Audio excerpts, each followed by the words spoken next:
far below the restless skin of the sea, beneath the silver shimmer of waves, beneath the paths of ships, beneath the drifting cries of birds. There are places the sun has never truly touched, places where morning does not arrive, places where color forgets its own name, places where the water grows so cold, so heavy, so still, that it begins to feel less like an ocean and more like a dream that has fallen asleep inside the earth. Most people imagine the deep sea as empty, a vast black wilderness, a silent grave of pressure and stone, a place where life should thin out, fade away, and quietly disappear.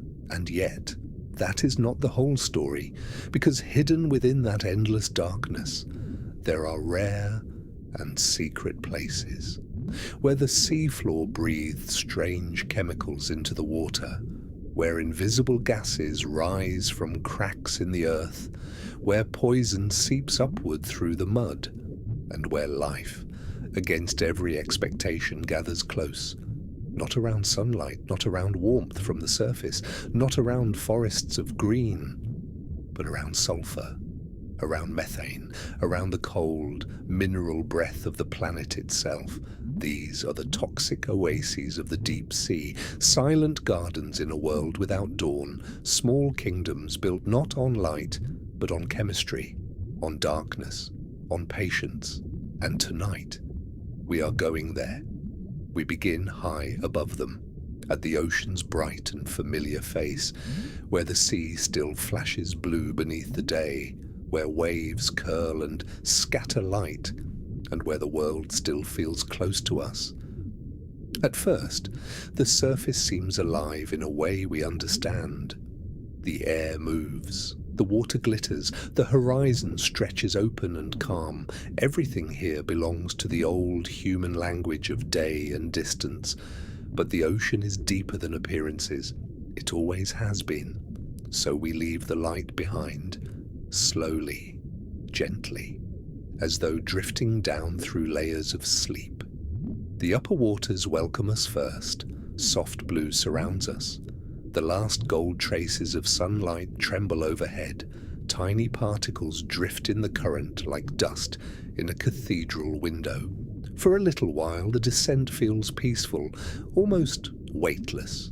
But the deeper we go, the more the world begins to simplify. Blue becomes darker blue, then ink, then something deeper than color. The warmth begins to fade. The pressure rises in silence, and the surface, with all its weather and brightness, becomes only a memory above us. Soon, even memory grows dim. This is the beginning of the midnight ocean, the great belt of dim water where sunlight weakens, breaks apart, and finally disappears. Here, the sea no longer sparkles. It absorbs, it hushes, it closes around you. There are no landscapes here in the way we know them. No trees, no clouds, no familiar ground, only descending water, cold and black and ancient, layer after layer, until direction itself begins to soften. Down here, life changes its methods. It learns new shapes, new hungers, new silences. Some creatures drift past like living glass. Some carry their own faint lanterns. Some vanish the moment you think you have seen them. But even these strange travelers are only hints, small whispers of what lies below. Because the deeper truth of the abyss is not just that creatures survive here, it is that whole communities can exist here, in places that should, by every simple rule, be barren. And the secret of those communities begins in the sea floor, far below us now, hidden under thick layers of mud and stone. The earth is never entirely still. It shifts, it presses, it releases. Deep within the crust, ancient organic matter breaks down. Chemical-rich fluids gather in darkness. Methane forms, sulfur compounds rise, and in certain places, over centuries, over ages, Those buried substances begin to escape upward, not in violent fountains, not always in heat, sometimes in a slow and almost ghostly way, a seep. A quiet leak from the planet's hidden interior. From a distance, such a place might look unremarkable. Just another patch of seafloor, just another stretch of sediment in the endless dark. But as we continue downward, and as our eyes adjust to this world without sunlight, a different picture begins to emerge. The bottom comes into view slowly, a suggestion at first. Then a dim plain of soft mud, flat, still, empty seeming. Yet something is different here. The sediment is marked by pale stains, white films, strange patches spread across the seafloor like frost in the night. There are clusters, shapes, faint towers, and delicate forms standing where no garden should ever grow. The place does not feel dead. It feels waiting, as though the darkness itself has been feeding something in secret, as though the earth below has opened a hidden table, and life, very quietly, has come to gather around it. No sunlight reaches this place, no green plant can bloom here, no dawn can warm it, and still, it lives.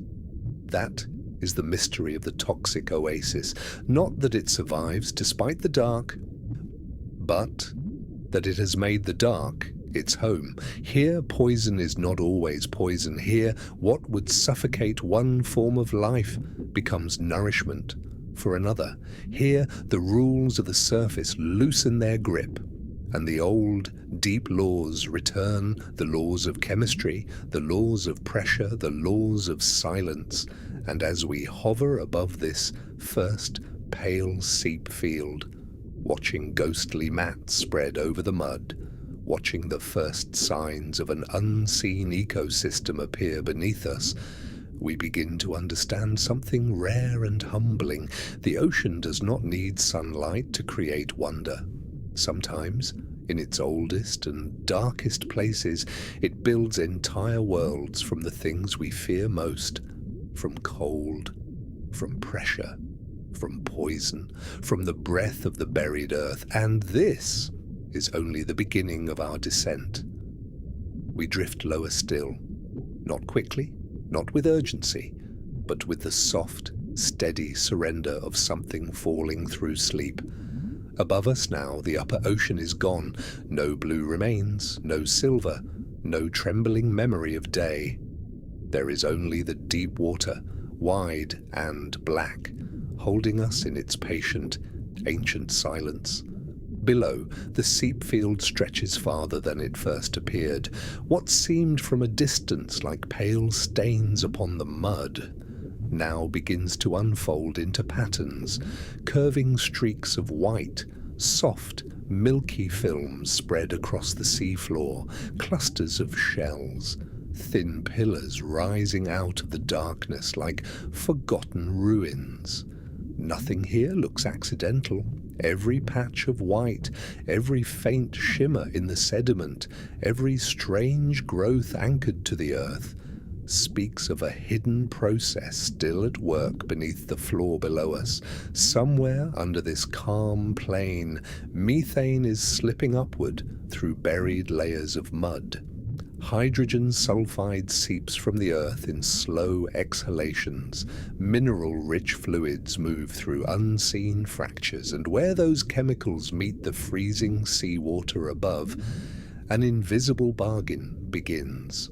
This is where the first architects of the oasis appear. They are too small for the human eye to love easily, too simple to notice from afar. No flowing fins, no watchful gaze, no graceful movement through water, only microbes, bacteria and archaea, minute beings clinging to stone, sediment and seeping fluid, quietly doing what no surface forest could do here. They take the chemicals rising from the deep earth and turn them into energy. Not sunlight into sugar, not leaf into life, but sulfur into survival, methane into matter, darkness into food. It is one of the strangest revolutions in all the sea. On the surface, nearly every living thing is tied, however distantly, to the sun. The green world above catches light, and from that light entire chains of hunger begin. But here, at the toxic oasis, another chain is born. A chain with no dawn at its source. This is chemosynthesis, a word almost too clinical for something so quietly astonishing, because what it truly means is that life has found another fire to gather around. Not a fire of flame, not a fire of warmth, but a chemical fire, slow and unseen, burning inside the dark logic of the earth itself. The white mats that cover the sediment are part of that living foundation. They spread like frost over the mud, soft, pale, ghostly, a skin of microscopic workers feeding on seeped chemicals. They do not glow, they do not sing, they do not move in any way we would call beautiful. And yet, they are the beginning of everything here. Without them, the oasis would be only mud and poison. With them, it becomes a table laid in the abyss. Around these microbial fields, larger lives begin to gather. At first, only shells, pale clusters half buried in sediment. Some lie open like sleeping mouths, others remain tightly sealed, holding soft life within hard walls. These clams and mussels seem still, almost lifeless, but inside them another secret is kept. Many deep-sea seep mollusks do not survive by ordinary feeding alone. Within their tissues live symbiotic bacteria, tiny chemical makers housed like honored guests. The animal gives them shelter. The microbes turn seeped chemicals into nourishment. Together, they become something greater than either could be alone.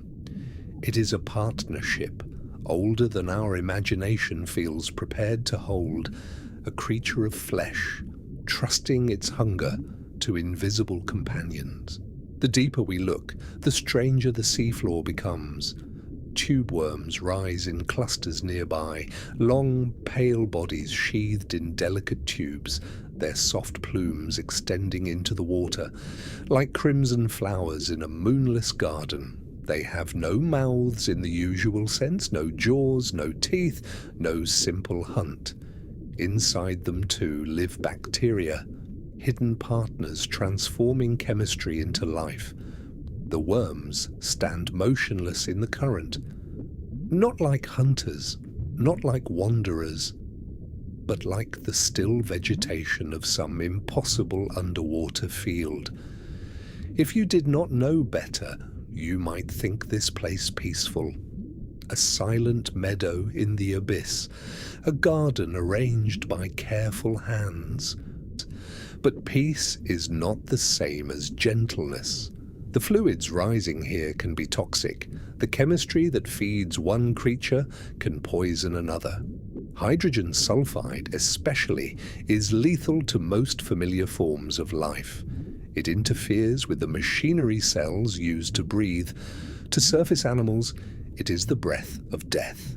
Yet here, that same breath sustains entire colonies. This is what makes the oasis feel almost unreal. It is not merely life in darkness, it is life reinterpreting danger itself, turning harm into habitat, turning poison into cradle. The mud beneath us is not uniform now. We can see subtle ridges, collapsed pockets, darker streaks where seepage has altered the sediment. Sometimes bubbles escape in slow, trembling bursts, small silver beads of methane lifting briefly into the water before dissolving into invisibility. Even the ground seems alive with hidden conversation. There are crusts here too, hard mineral formations laid down over long ages as seep fluids meet seawater and transform. Carbonates build slowly, patiently, into ledges and chimneys and irregular stone outcrops.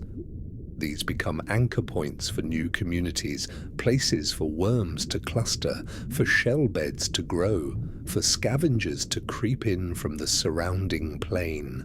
What began as a leak becomes a landscape, and what began as chemistry becomes an ecosystem. We move carefully over the seep field, our lights sliding across pale bacterial mats, shell mounds, and tube worm towers. Every few meters the scene changes. One patch looks almost barren, another blooms with strange abundance. It is as if the deep sea has hidden islands here, small bright pockets of life in a continent of black. Beyond the edges of the seep, the plain darkens again. The mud grows emptier. The density of life fades. The shells thin out. The white mats vanish. And that contrast tells the whole story. The oasis is real because the emptiness around it is real. These creatures are not merely thriving in darkness. They are clustering around a rare exception. A deep earth gift, a chemical opening in an otherwise starved world. We hover there for a moment, suspended above one of the oldest survival strategies on Earth. Older, perhaps, than forests, older than birdsong, older than anything the surface ever taught us to call alive. And slowly, very slowly, another feeling begins to settle over the scene. Not fear, not exactly, but awe of a quiet and difficult kind. Because this place asks us to imagine a world where life did not wait for sunlight. A world where existence learned to feed on the wounded breath of the planet and found enough there to endure. In the black stillness of the seep field, surrounded by pale worms, buried clams, and ghostly microbial snow, the deep ocean offers its first true lesson, that life is far more patient than our rules, far stranger than our comfort, and far more willing to bloom in forbidden places than we ever dreamed. As we continue over the seep field, the silence deepens into something almost ceremonial. Nothing rushes here, nothing startles in the way surface life startles. There are no crashing waves, no wind-torn branches, no sudden chorus of birds breaking from a hidden grove, only the slow pulse of the abyss, only drifting particles falling through black water like soft ash from a fire no one can see. And yet, the oasis is not still. It only moves at the speed of deep time. A pale crab appears first, so softly that it seems less to arrive than to become visible. Its legs press carefully into the sediment. Its body is almost white, as though color itself has been worn away by generations without sunlight. It does not scuttle with the sharp panic of shallow crabs. It glides in pauses, testing the ground, tracing the edges of the bacterial mats, as if reading a message hidden in the mud.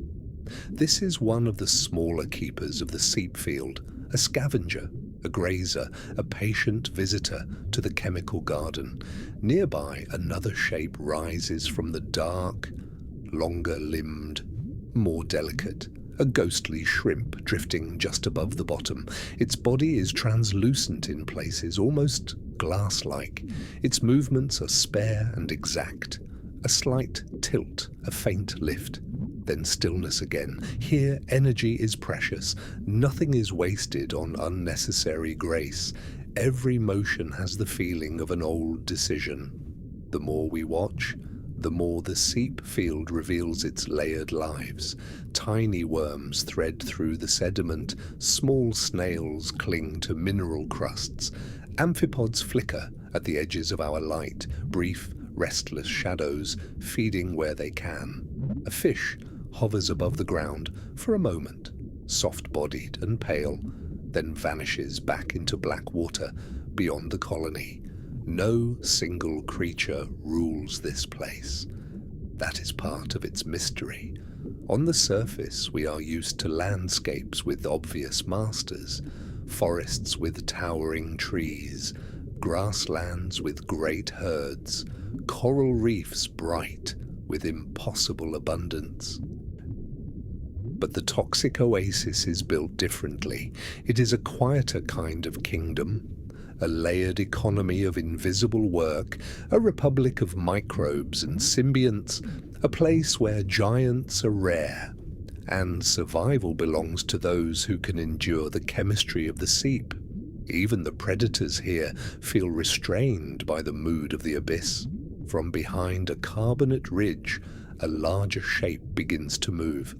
At first, it seems to be only shadow, a slight thickening of darkness sliding along the seafloor. Then the beam catches it, a deep-sea fish, its head broad, its mouth low and waiting, its body heavy with the stillness of an animal that has learned not to waste hope. It does not chase, it does not strike, it waits. That, too, is a deep-sea lesson. In a place where food may come rarely, where every chance must be measured, patience becomes a kind of weapon. The fish hovers near the edge of the seep community, where smaller animals pass between shelter and open mud. Its eyes are dark, unreadable. Its body seems almost sculpted from the dim water around it. And for a long moment, it simply remains there, like another stone in the field. Perhaps that is how life survives in the abyss, not by dominating the darkness, but by becoming fluent in it. All around us, the ecosystem continues its hidden exchanges. The tube worms hold their red plumes into the water, gathering what their bacterial partners need. The clams remain buried and still, their soft interiors alive with unseen chemistry. Crabs graze the microbial mats, shrimp pick through seep-stained ground, scavengers arrive from the surrounding plain, drawn by a richness that does not exist anywhere else nearby. And under it all, the seep continues, slow, cold, persistent.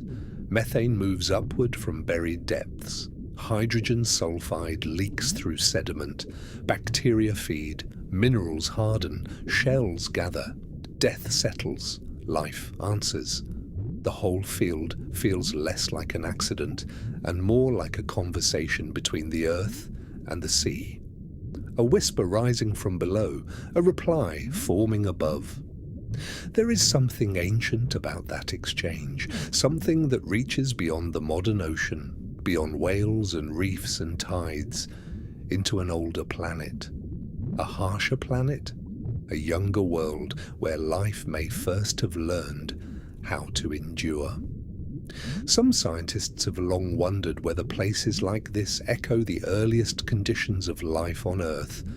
Not in exact form, not as perfect windows into the past, but as reminders. Reminders that life may not have begun in comfort, that it may not have waited for clear skies and shallow lagoons, that its first courage may have been born in darkness, among minerals, heat, chemistry, and stone. And when you hover over a cold seep long enough, that idea no longer feels abstract. It feels present, because this place does not seem like a later adaptation. It seems foundational, as though somewhere deep in the memory of the planet, life still remembers how to live this way. The creatures here are strange to us, but perhaps not strange to the earth. Perhaps this is one of the old languages of survival, a language spoken before leaves, before feathers, before the open blue became the stage we know. The pale crab continues its slow path beside a bacterial mat. The shrimp lifts and turns. A snail traces a mineral edge. The waiting fish remains almost motionless in the dark. Each life is small. Each life is quiet and still together. They make the oasis feel immense, not because it is large, but because it changes the meaning of emptiness. The abyss around it is vast, and hungry. Black water stretches in every direction. Cold mud plains disappear into distance. The weight of the ocean presses from above with endless, indifferent force. And yet here, in one seep field among countless miles of darkness, there is a gathering, a hidden economy, a soft congregation of lives that have found a way to turn the earth's buried poison into home. That is what makes the scene feel almost sacred. Not holy in the human sense, not touched by gods or rituals or names, but sacred in the older sense, marked by endurance, made precious by improbability, protected by darkness itself. And as our lights drift farther across this strange garden, catching pale claws, red plumes, white shells, and the soft, drifting dust of the deep, we begin to feel that we are not merely observing a habitat, we are trespassing gently through one of the ocean's hidden answers, an answer to hunger, an answer to poison, an answer to the ancient question of whether life can survive where light cannot follow. Here in the Seep field, the answer is yes, quietly, patiently, beautifully, yes. Beyond the brightest cluster of worms and shells, the Seep field begins to change. The white microbial mats grow thinner here. The sediment darkens. The mineral crusts become rougher, more broken, as though the seafloor itself has been breathing for so long that it has started to leave ruins behind. We move slowly over one of these carbonate outcrops, a hard, irregular formation built grain by grain through ages of seepage. It rises from the mud like the remains of a drowned wall. Its surface is uneven, pitted, layered with the silent work of chemistry, and all across it, small lives have taken hold. Tiny snails cling to its edges, pale limpets rest in shallow hollows. Worms thread through the cracks. Delicate films of bacteria spread over stone as if painting the rock with a living frost. Nothing here was built quickly. That is one of the first truths the deep sea teaches. Its wonders are not rushed into existence. They accumulate, slowly, patiently, in darkness so complete that no eye witnesses the process. The Seep itself is like that. No single dramatic eruption, no violent opening in the crust, just the long release of buried chemicals, the quiet passage of methane and sulfides through ancient layers of mud, the endless shaping of stone by fluids that should have remained hidden below. And because the process is slow, the life that gathers here also learns slowness. A crab climbs over the carbonate ridge, each step careful, each pause deliberate. Its pale body blends with the mineral surface until only movement reveals it.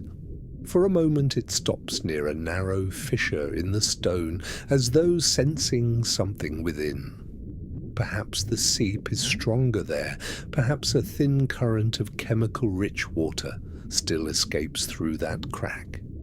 Perhaps the crab has learned, in its own quiet way, to recognize where the invisible table is richest. Not all seeps are the same. Some are weak and scattered. Some are active enough to gather dense communities. Some fade with time, their chemical gift diminishing, their living colonies thinning until the oasis returns to plain dark mud. Others endure for centuries, sometimes longer.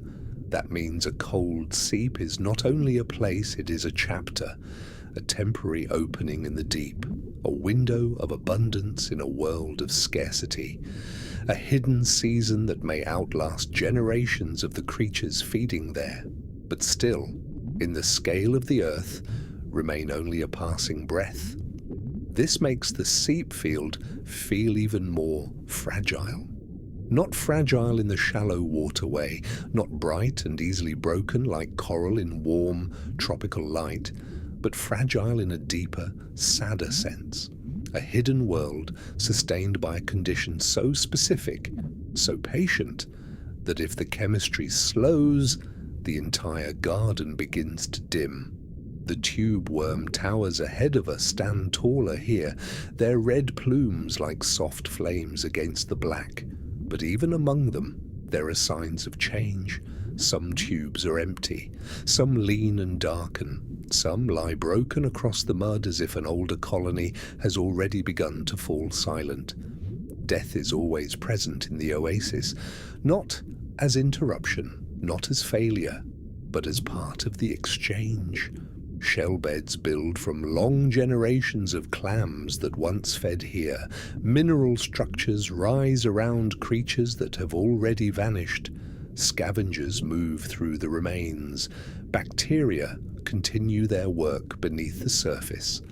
The seep does not pause for grief. It simply continues, and life arranges itself around what is still given. In that way, the toxic oasis resembles an ancient city more than a meadow. There are foundations, there are occupied districts, there are quiet outskirts, there are ruins from earlier phases of abundance, and beneath everything, there are unseen systems still shaping the lives above. As we drift farther, the lights reveal a patch of sediment disturbed by slow bubbling. Tiny beads of methane rise through the mud, one after another, small, trembling spheres lifting from the Earth's interior. For a moment, they catch the light like scattered pearls, then vanish into the black water above. It is a strange thing to witness, a gas born in deep burial, travelling upward through layers of silence, finally escaping into the sea after centuries, perhaps longer, only to disappear almost instantly from sight. The deep ocean is full of such fleeting revelations, things that take ages to arrive and only seconds to be lost. Perhaps that is why these places feel dreamlike, not because they are unreal, but because they are real in a way our ordinary lives rarely are. Slow to form, easy to miss, unafraid of silence. The creatures here seem shaped by that same philosophy. A shrimp hovers over a seep crack, its body translucent, its limbs fine and careful. A small fish passes through our beam and is gone. A cluster of mussels lies half-buried nearby, their shells dark against the pale sediment, each one holding inside it an invisible alliance with bacteria. Everywhere we look. Life is built on relationship, not independence, not conquest, but partnership. The clams need their symbionts. The worms depend on internal bacteria. The bacterial mats depend on seep chemistry. The scavengers depend on the colony. The predators depend on the margins of abundance. Nothing here thrives alone. That may be the second great lesson of the toxic oasis. The first was that life can bloom without sunlight.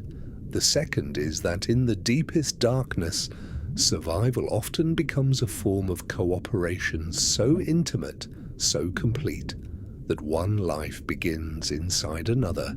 This idea feels almost too beautiful for a place built from poison. And yet perhaps beauty is always strongest where it was least expected. Above us, the water remains empty-looking, vast and black and calm, but the seafloor beneath keeps offering detail after detail, signs that this is not a lonely patch of mud at all. It is a living threshold, a borderland between the buried earth and the open sea. That is why the Seep communities often feel so different from the surrounding abyss. They are fed from below rather than above. Most ocean life, in some distant way, still depends on the rain of organic matter sinking from surface waters, tiny fragments of dead plankton, falling detritus, marine snow descending through darkness. But here, the meal rises upward. Energy does not drift down from the sunlit world. It leaks up from the hidden world below. This reversal changes everything. It makes the oasis feel older than the sea above it, more secret, more rooted in the planet's interior than in its skin. And as we pass over broken carbonate, empty worm tubes, bubbling seep cracks, and active colonies glowing pale in our lights, we begin to understand that this place is not just a habitat, it is a boundary made visible, a place where two worlds meet, the cold ocean above, the chemical earth below, and between them, life, patient life, strange life, life that has learned to drink from the invisible wounds of the planet and turn them into a hidden garden no sunlight has ever seen. We drift onward, deeper into the field, while behind us the quieter colonies fade into darkness again. Ahead, something larger waits near the edge of the worms, a heavier shadow, a slower shape. The oasis is about to show us another face. At first, the shadow ahead seems motionless, too broad to be a worm cluster, too low to be stone, too deliberate to be only darkness arranging itself by chance. We drift closer. The lights reach across the seafloor, sliding over broken carbonate, over white bacterial film, over shell beds and red-plumed towers, until at last the shape resolves into flesh. A fish, heavy-bodied, broad-headed, resting just above the mud with the patient stillness of something that has lived a long time in places without hurry. Its skin is pale in some places, darker in others, as if it has borrowed its colors from the seep itself. Chalk from the bacterial mats, shadow from the surrounding abyss, a muted body made to disappear between colony and dark plain. It does not flee from the light, it does not rush toward us, it simply watches. There is something deeply unsettling and deeply calm about a predator that has abandoned the drama of pursuit. In the upper ocean, movement often means survival, speed, agility, escape, chase. But here in the toxic oasis, where food is precious and energy cannot be squandered, patience becomes a more powerful design than speed. The fish waits at the border of abundance. That border matters. Closer to the worms and clams, life is dense by abyssal standards. There are grazers on the bacterial mats, shrimp moving delicately among cracks, small scavengers testing the ground, soft-bodied animals passing from one patch of shelter to another. Beyond that border, the open mud begins again, dark, quiet, sparsely inhabited. The predator has chosen the perfect threshold. It holds itself at the place where hunger is most likely to arrive. We hover a little higher and let the scene settle around us. The fish barely moves, only the faintest adjustment of fins, the slightest opening and closing of the mouth, the slow exchange of water over hidden gills.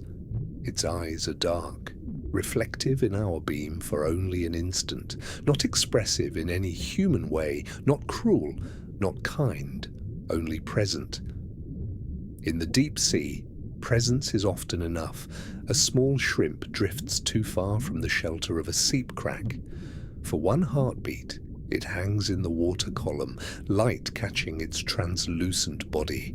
Then the predator moves, not fast in the shallow water sense, no sudden burst of silver violence, no bright spray of bubbles or sand, just a compact, precise advance, a single decision made visible, and then stillness again.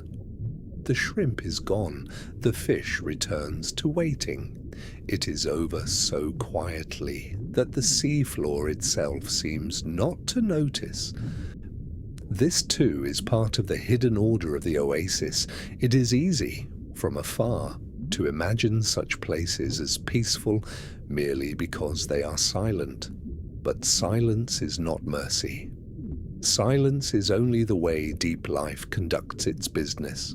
Predation lives here, just as symbiosis lives here, just as scavenging and decay and chemical transformation live here. The toxic oasis is not a sanctuary from the old laws. It is simply a different arrangement of them. Life feeds on chemistry. Creatures feed on life. Death settles into sediment. Microbes continue their unseen work, and slowly, endlessly, the deep turns every exchange into another layer of the system. A pale, eel-like body appears from beneath a ledge of carbonate nearby, slipping forward with such smooth restraint that it feels almost liquid. Its form is long, its movements spare, its skin touched by the same dim pallor shared by so many creatures below.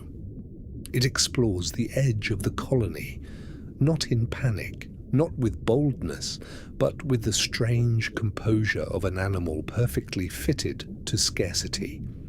Perhaps that is what makes the seep fauna feel so dreamlike.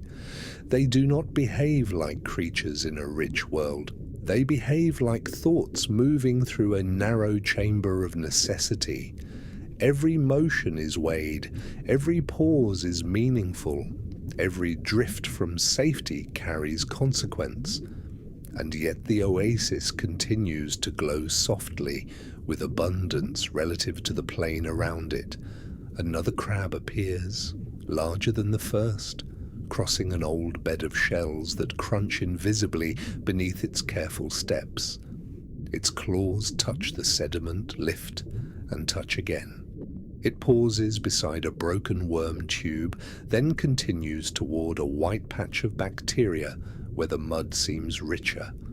There is no wasted aggression in it, no shallow water bravado. Even the scavengers here seem disciplined by the abyss. That discipline extends to the whole colony. The tube worm plumes open into the current like dark, red flowers. The mussels remain sealed and patient. Bacterial mats spread with quiet certainty over seep-fed ground. Predators linger at the edges. Scavengers comb the remains. Above it all, marine snow drifts downward from the distant world of light, a faint reminder that the surface still exists somewhere far beyond the black ceiling overhead. But the Seep community does not depend on that faint snowfall, the way most of the deep sea does. That is what makes it so extraordinary. This is not merely a place where life makes do with scraps. It is a place where the earth itself provides a second source of energy, a hidden income of chemistry, a buried wealth leaking upward into the abyss. And where there is energy, there will always be structure. Not just food webs, but territories, margins, waiting places, moments of risk. The predator before us belongs to that structure just as much as the worms do. It is not separate from the oasis. It is shaped by it, dependent on it. A later note in the same song, that idea changes the way the whole scene feels. The toxic oasis is not simply a patch of life on the ocean floor. It is an entire logic, an alternate order of existence, a way for the planet to build complexity in darkness, beginning with invisible microbes and ending, eventually, in watchful hunters at the edge of the colony. For a while we remain there, suspended between the patient fish and the pale towers of worms behind it. Nothing else moves except the slow drift of particles. Nothing speaks except the silence of pressure. And in that stillness, the oasis takes on a new character, no longer only a garden, no longer only a hidden refuge. Now, it feels like a complete world, a world with its own producers, its own grazers, its own scavengers, its own predators, its own ruins, its own borders, its own laws.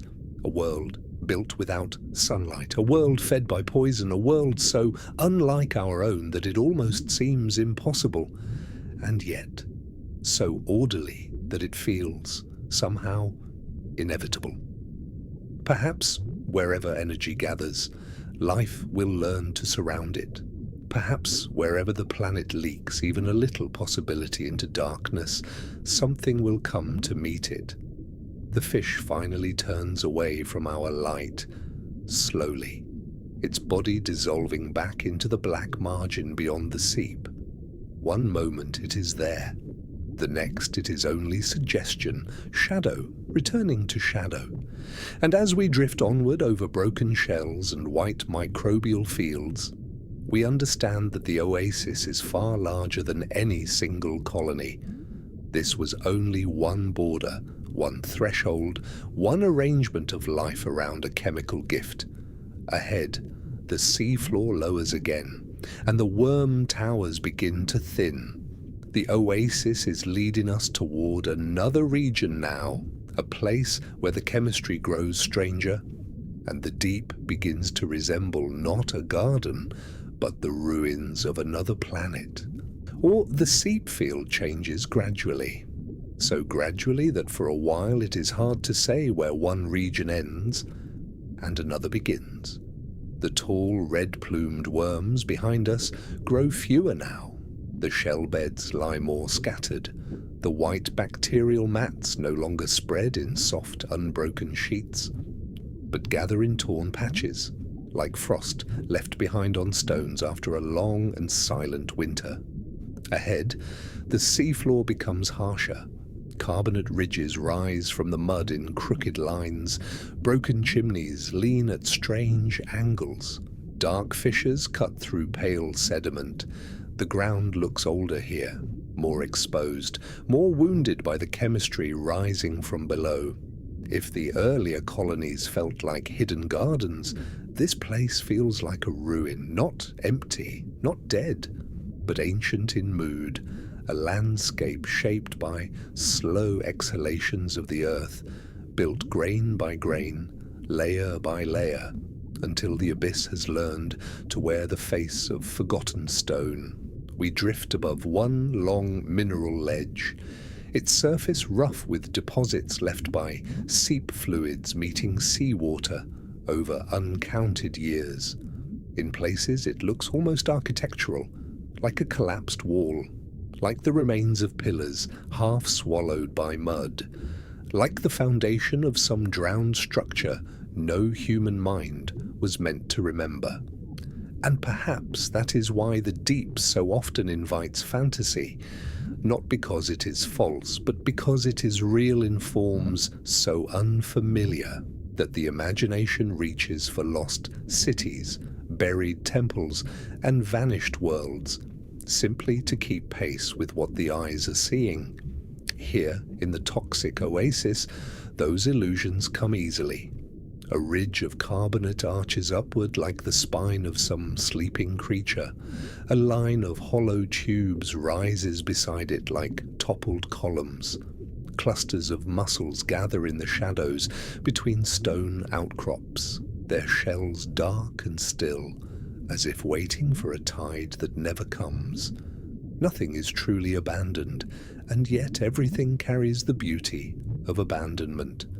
This is one of the quiet paradoxes of the seep world. It is rich with life, but it often looks like aftermath.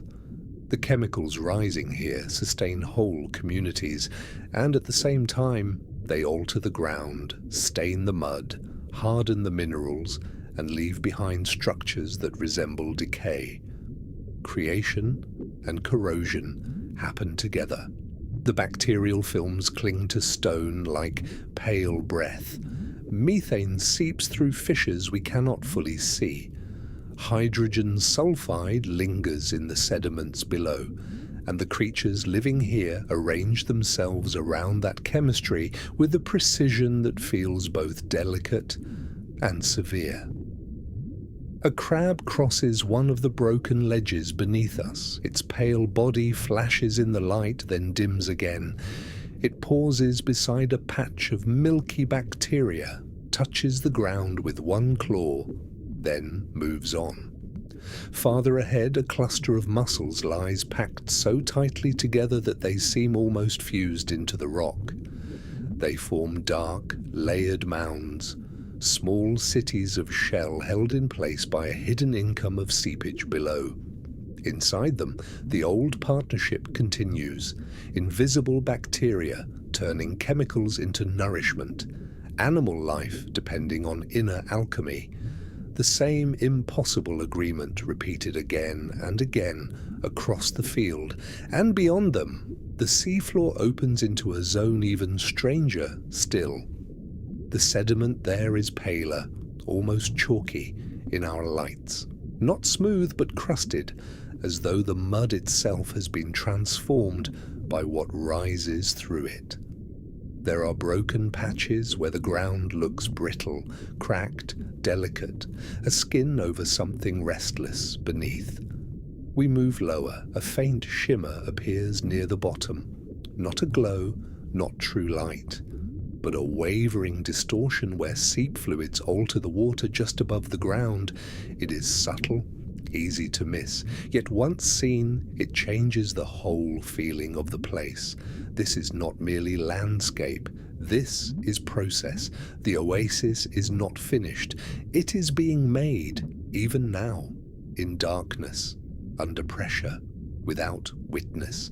That thought brings a different kind of awe. On the surface, so much of life seems to happen in open display. Leaves unfurl in sunlight, clouds gather where we can watch them. Waves break in the open air, even storms announce themselves. But the deep earth works in secrecy. Its gases gather in burial, its fluids move through hidden faults. Its seepage shapes ecosystems no dawn has ever touched, and all of it continues whether anyone sees it or not. Perhaps that is why these places feel sacred. They do not need attention to become extraordinary. They remain extraordinary in private. A long, pale fish slips between two carbonate blocks, its body so thin and calm that it seems like a ribbon of the abyss itself. It does not linger in the open. It threads through the structures, vanishing into a dark seam where bacterial mats spread over stone. Elsewhere, brittle stars cling to the edges of rock, their arms curled in patient geometry. Tiny life threads through every crack. Worms hidden in sediment, snails on mineral crusts. Small crustaceans moving like thoughts at the edge of vision. This is no empty ruin, it is a living ruin, an architecture of seepage and survival, a world in which stone, poison, and life are braided so tightly together that none can be understood alone. And as we hover there, above these broken chimneys and pale crusts, it becomes easy to imagine the earliest earth. Not the green earth of forests, not the blue earth of calm seas, but the harsher one, the young one. A planet still restless with chemistry, still speaking more in minerals than in leaves. Places like this seem to remember that planet.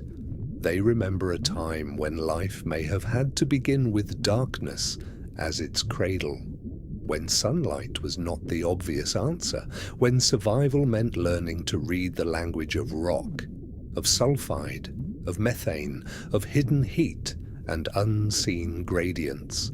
Whether or not the first life truly began in places like these, the possibility lingers here like a ghost, because everything about the toxic oasis feels original, not modern, not secondary, but deeply old, as if the abyss has preserved one of creation's first rough drafts and hidden it beneath miles of water. The chimneys beside us are not volcanic towers, not blazing vents. These are colder structures, patiently assembled by seep minerals over long spans of time. But in their stillness they feel almost more haunting than fire. They look like monuments built by chemistry alone, monuments no one intended, monuments no one named, and yet around them life has gathered, fed, waited, reproduced, died, and fed the system again. It is impossible not to feel humbled here. The surface world often teaches us to think of life as fragile because it needs so much light, warmth, oxygen, balance. But the seep field teaches a harder lesson. Life is fragile in some ways and shockingly stubborn in others. Give it even a narrow opening, a thin chemical current, a seep through buried mud, and it may build an entire hidden civilization. In response, we continue forward over the ruined mineral plain, our lights trailing over cracks, shell mounds, pale films, and dark waiting gaps between the stones. Somewhere ahead, the chemistry is shifting again. The ruin-like beauty of the oasis is giving way to something softer, something broader, as though the deep is preparing to show not just how life survives here, but how entire fields of hidden abundance can bloom in the cold breath of the earth. And slowly, very slowly, the seafloor begins to open. The seafloor opens before us with such quiet softness that at first it feels less like entering a new region and more like waking inside a different dream. The broken ledges and chimney-like ruins begin to fall behind. The hard mineral shapes sink into the black distance. In their place, the bottom grows broader, smoother in some stretches, and yet more densely marked by life. What spreads ahead is not a single colony, not one cluster of worms or one bed of mussels, but a field, a vast, pale field. The sediment here is streaked with white and silver tones beneath our lights. Microbial mats stretch outward in long, uneven ribbons, sometimes thin as mist, sometimes thick enough to cover whole patches of mud like snow laid gently over the earth. Between them, darker seams cut through the plain, channels where seepage rises more strongly, where the chemistry below seems to pulse closer to the surface. This place does not resemble a garden now, it resembles weather, as though the abyss has its own hidden seasons, its own storms of chemistry, its own tides not made by the moon, but by the buried breathing of the planet below. We drift lower, letting the light move slowly across the microbial field. It is beautiful in a difficult way. No bright coral colors, no obvious spectacle, no crowded reef bursting with movement, only pale textures, soft films, quiet patterns spreading in the dark. And yet, the more we look, the more alive it becomes. The mats are not uniform. Some are smooth and waxy looking, others rough and clotted, others feathered at the edges where the sediment grades from chemistry rich to chemistry poor. Each variation suggests a slightly different balance below, a different concentration of methane, a different release of sulfide, a different community of microscopic life at work in silence. These bacterial fields are among the truest foundations of the oasis. They do not merely survive the seep, they interpret it. They spread where the chemistry favors them. They thicken where the hidden flow is rich. They retreat where the seep weakens. They map the invisible with living skin. In this way, the microbes become a language written across the seafloor, a script of the deep, pale sentences traced over mud, slow paragraphs of life marking where the buried earth still speaks. And all around them, larger creatures gather to read what the bacteria have written. Small snails dot the mats like scattered seeds. Crabs cross the pale surfaces with careful claws. Shrimp hover near the edges where patches meet open mud. Tube worms rise in looser groups now, not towering forests, but delicate outposts, their red plumes opening gently into the current as if tasting the water for traces of the unseen source below. Even the shell beds are different here. Instead of dense clustered cities, there are long broken lines of mussels and clams, almost like old roads crossing the field. Perhaps they mark places where seepage once ran stronger. Perhaps the chemistry has shifted over time, leaving behind old, living districts. Quiet, shell-littered traces of where abundance used to bloom more brightly. The toxic oasis is never entirely fixed. That is one of its most haunting qualities. It moves, not by walking, not by tides, but by changing chemistry. A seep that once fed one colony may weaken, a neighbouring patch may grow richer, bacterial mats spread in one direction and thin in another, worms flourish where conditions hold, shell beds remain after life has moved on. The seafloor remembers every version of the oasis, and here in this broad pale field, we seem to be gliding through several of those versions at once. Active patches, fading patches, future patches still only hinted at by the first veil of bacteria over the mud. It is like reading time laid flat across the bottom of the sea. A faint movement stirs near one of the brighter mats. At first, it seems to be only current, a slow wavering in the pale film. Then the light catches the source, a colony of tiny worms extending from the sediment like soft threads. They sway almost imperceptibly in the water, not dramatic enough to command attention, not large enough to anchor the eye, and yet together they give the whole field a living breath. Everywhere, motion remains small, distributed, shared among hundreds of quiet bodies instead of concentrated in one grand display.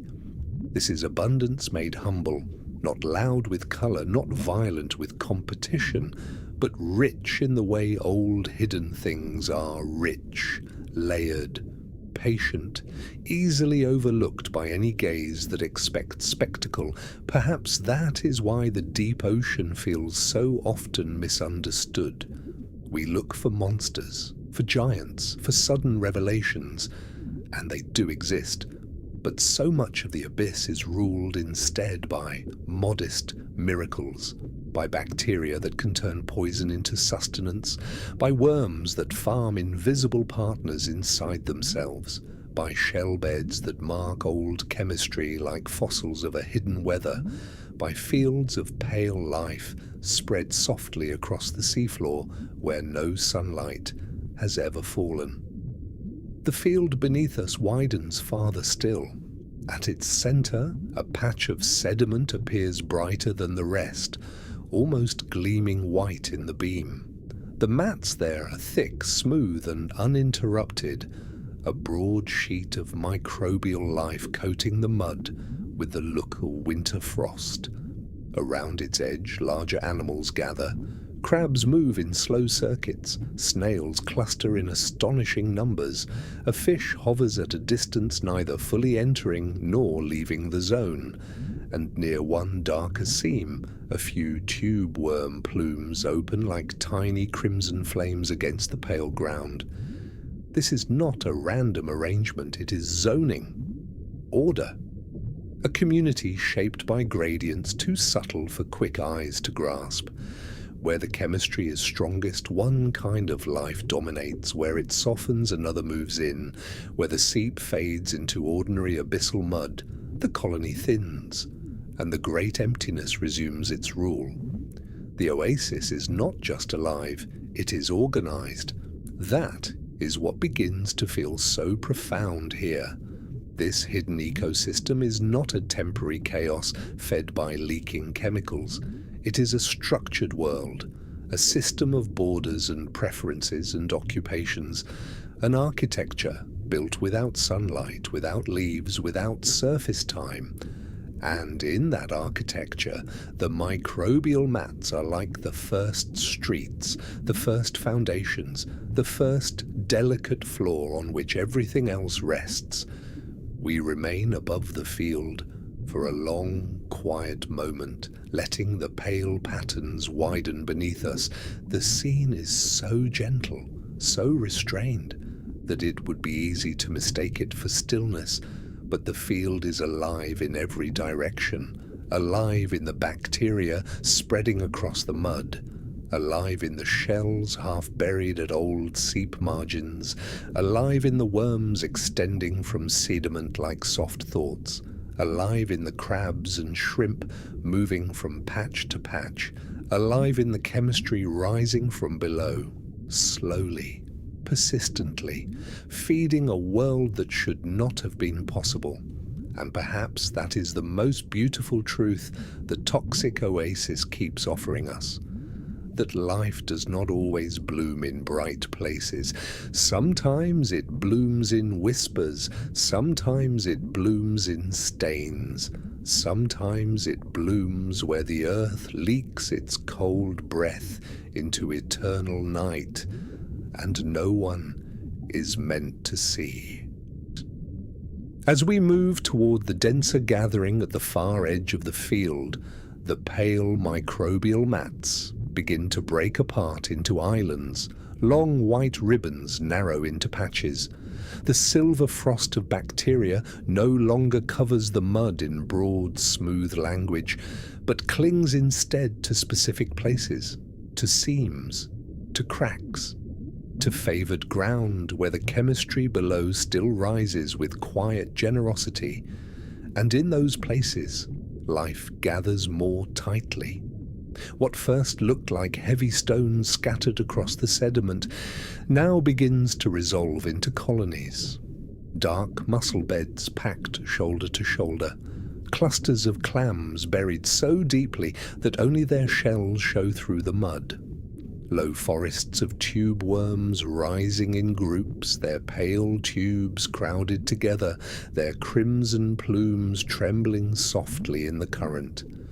The field behind us felt like possibility. This place feels like settlement. There is a sense here of arrival, as though the hidden chemical road we have been following across the abyss has led us at last to one of its richer towns.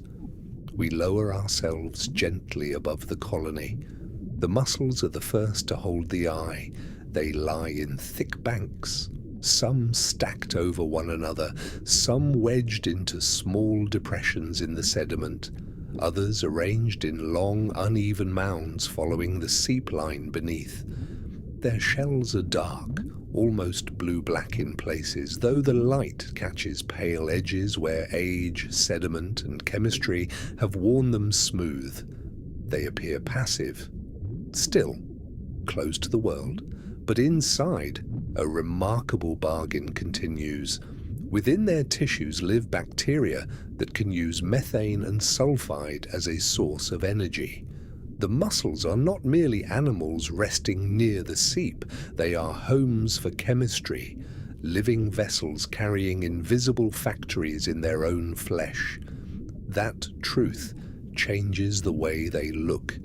No longer just shellfish on the seafloor, but quiet partnerships, thousands of bodies anchored in darkness, each one containing an alliance older than language. The clams nearby tell a similar story. Some are half buried, only their upper shells visible through the pale mud. Others lie in thicker groups where the sediment seems especially rich.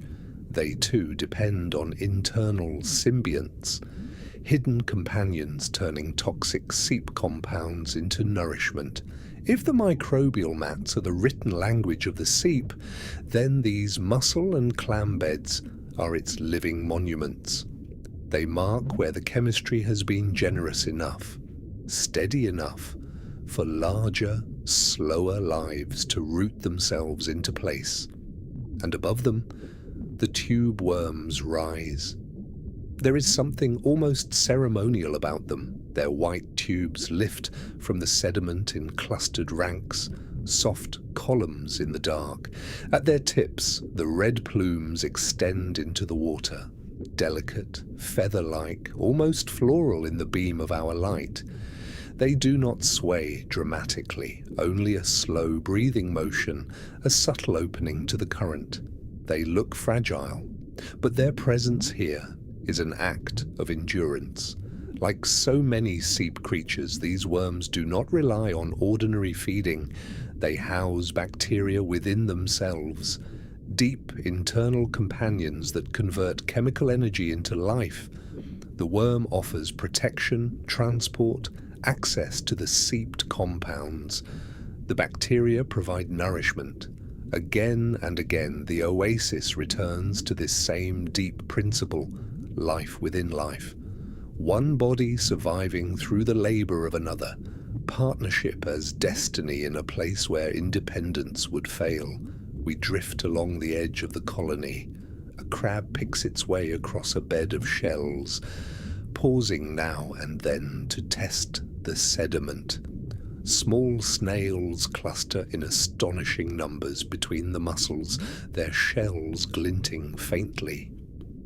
Shrimp hover above the tube worms, then lift and vanish toward a darker seam in the mud. No part of the colony is empty.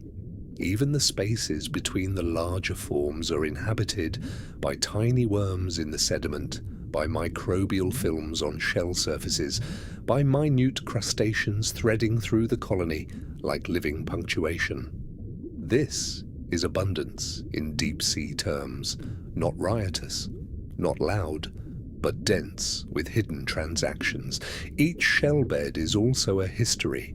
Some mussels are alive and tightly sealed, others gape slightly, long empty. Broken shells lie beneath the living ones. Whole generations remain underfoot, compressed into layers that will one day become part of the substrate for future colonies. The oasis is always building on its own past. Death does not clear the colony, it deepens it. Shells become structure, ruins become habitat. What once housed one life becomes the ground on which another settles.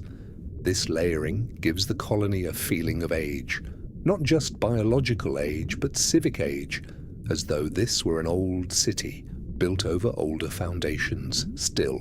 Perhaps that is why the deep so easily suggests forgotten civilizations to the mind.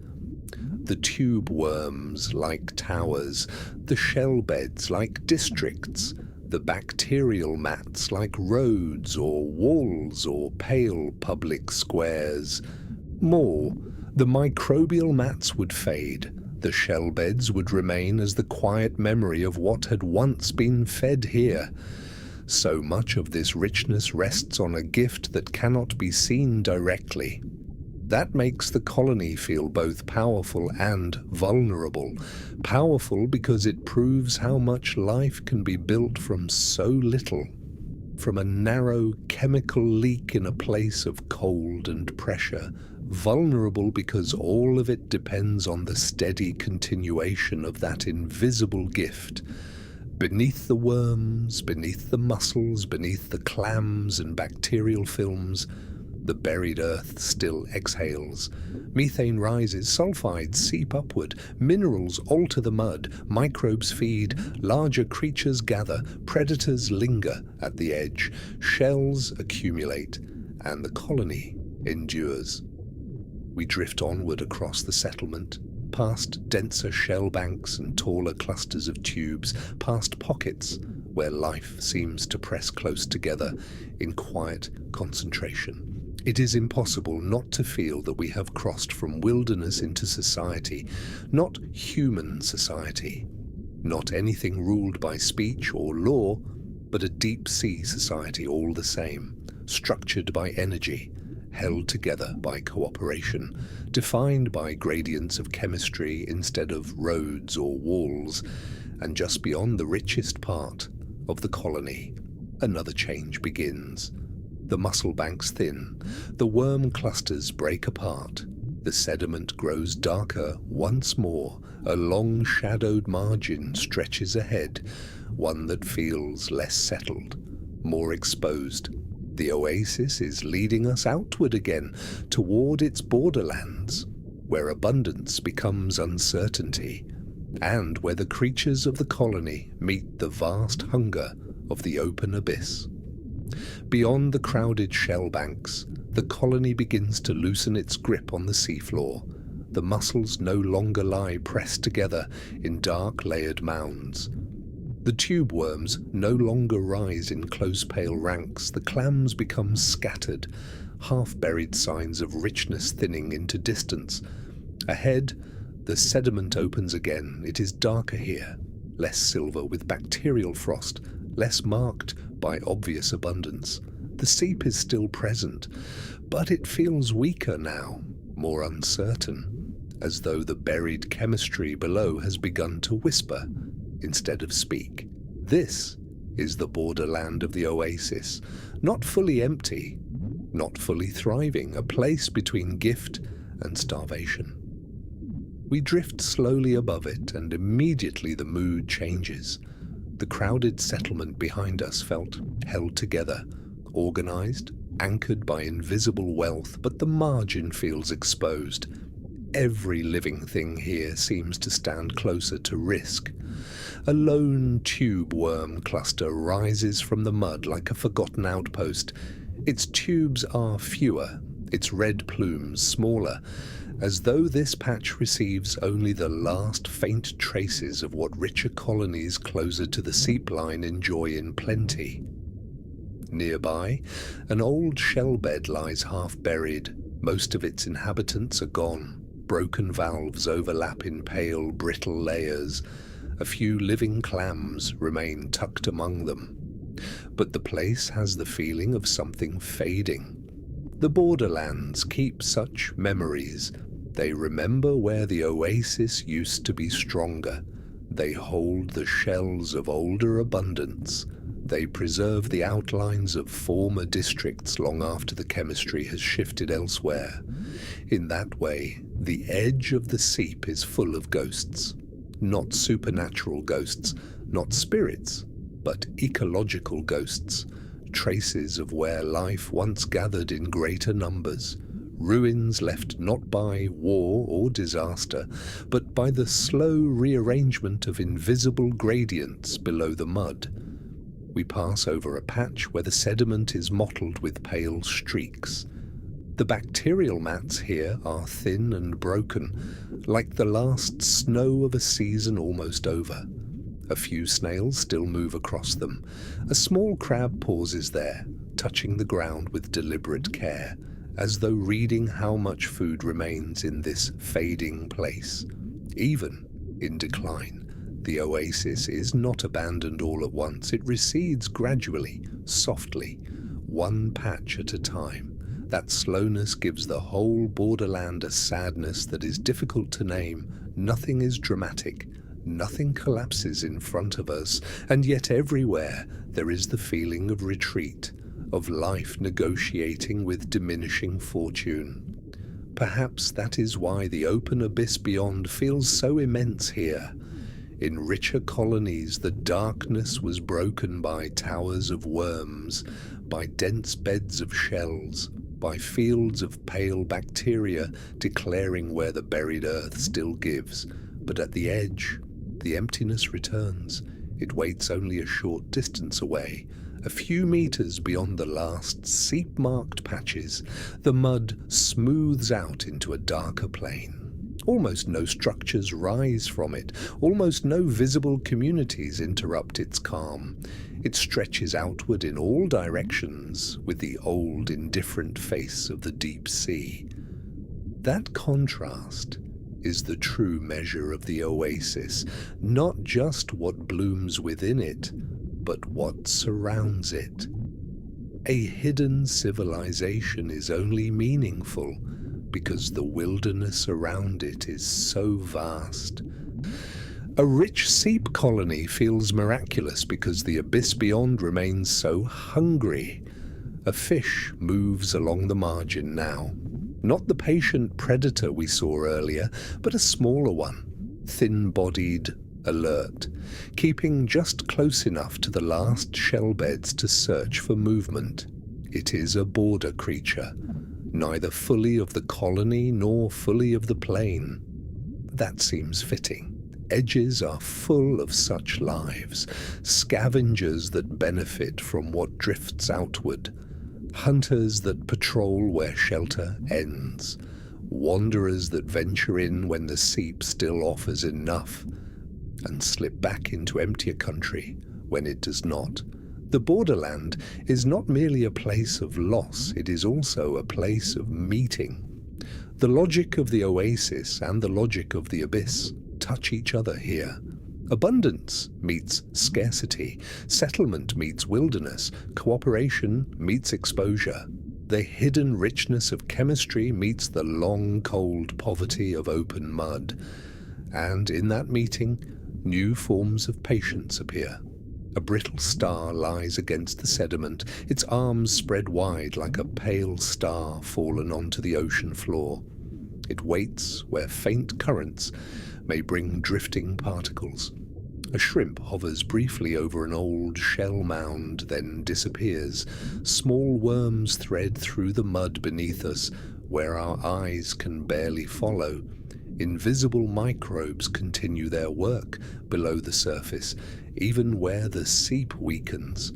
Nothing truly ends at a sharp line. It fades, blurs, transforms. That may be one of the deepest truths of the sea. We often imagine boundaries as clear things, a shore, a cliff, a river mouth, a line on a map. But the deep ocean prefers gradients. The seep becomes borderland. The borderland becomes abyss. Richness becomes memory. And memory becomes structure on which some later colony may one day settle again. As we move farther from the thickest part of the oasis, the water above feels larger somehow. The black ceiling higher, the silence broader. It is not that the sound has changed. There was almost none before. It is that life has changed, and with it, the emotional shape of the place. The settlement behind us felt intimate. The ruined mineral zones felt ancient. The broad microbial fields felt dreamlike. But this edge feels lonely, not empty, not dead, only lonelier. A place where the promise of the oasis still lingers, but no longer fully holds. And perhaps every hidden world has such margins, places where the center's strength fades, places where those who remain must rely on less, places where ruins outnumber beginnings. Yet even here, the deep does not surrender entirely. A faint new patch of bacteria glimmers ahead, small and pale against the dark. Not enough to call a field, not enough to support a city of shells, but enough to suggest possibility. That is the patience of the toxic oasis. Even at its edges, even in its fading districts, it keeps trying. A little seep, a little chemistry, a little life gathering around the smallest gift. And as we follow that pale sign onward, the abyss around us, deep and waiting, we begin to understand that the oasis is not one place at all. It is a scattered archipelago of chances, a chain of hidden opportunities across the ocean floor, some strong, some fading, some only just beginning to bloom. Ahead, the new pale patch widens.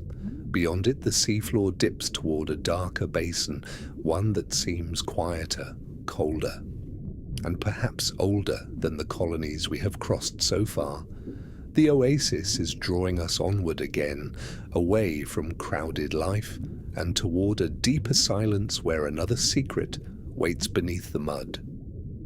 The seafloor slopes gently downward, And with that slow descent, the whole mood of the oasis begins to change again. The fading shell beds behind us disappear into blackness. The lonely worm clusters become only pale memories in the distance. Ahead, the mud darkens. Smoother now, quieter, as though we are entering a deeper chamber beneath the hidden world we have already seen. Here, the seep is harder to read.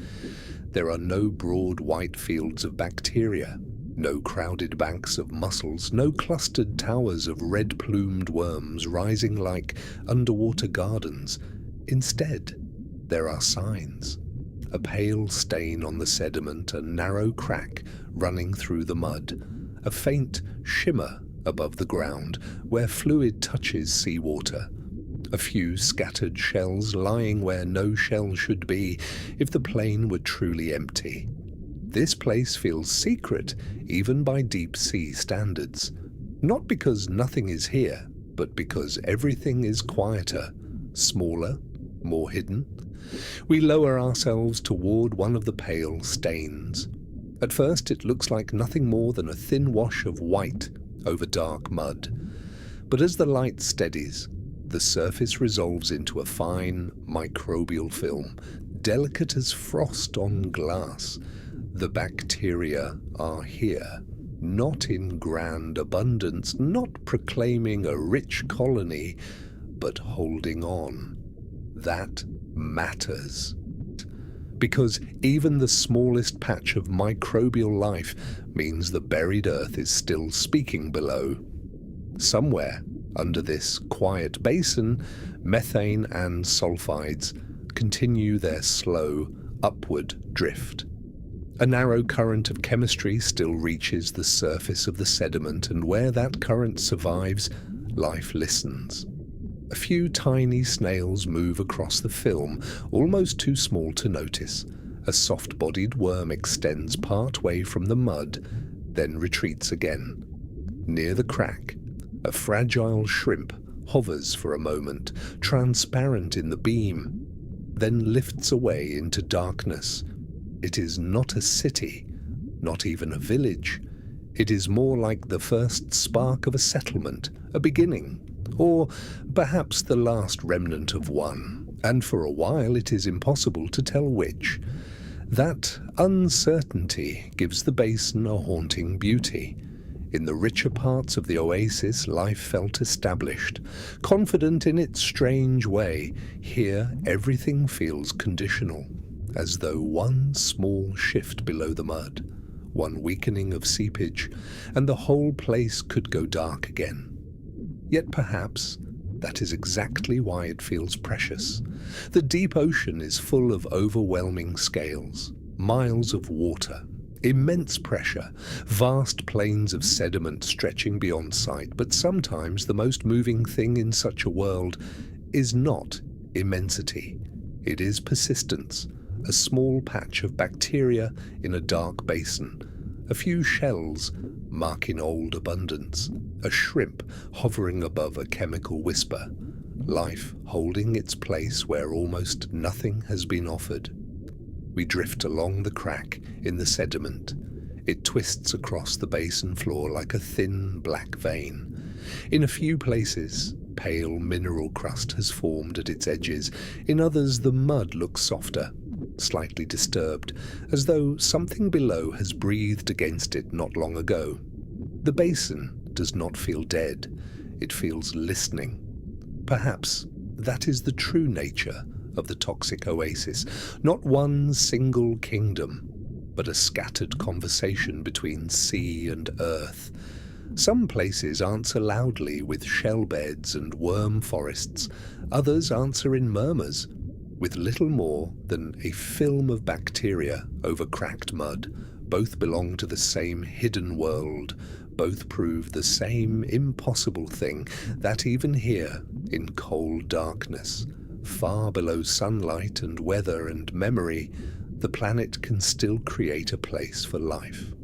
We pause above the pale film one last time. The tiny snails continue their patient movement. The mud remains still. The black water above us says nothing, and yet the message is clear. The oasis does not need grandeur to be real. Sometimes all it needs is a whisper, a thin seep, a little chemistry, a little life refusing to leave. And as we move onward into the deeper basin, following the faintest traces of that buried breath, it feels as though the ocean is leading us not toward spectacle, but toward understanding. That its darkest worlds are not empty, only quiet. We continue deeper into the basin, following not a road, not a ridge, but a feeling. The pale signs of seepage are faint here, so faint that they seem to come and go with the angle of the light.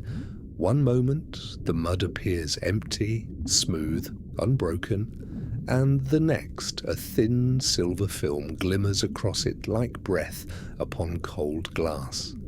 The deeper we move into this quieter region, the more the toxic oasis begins to resemble a secret still being written.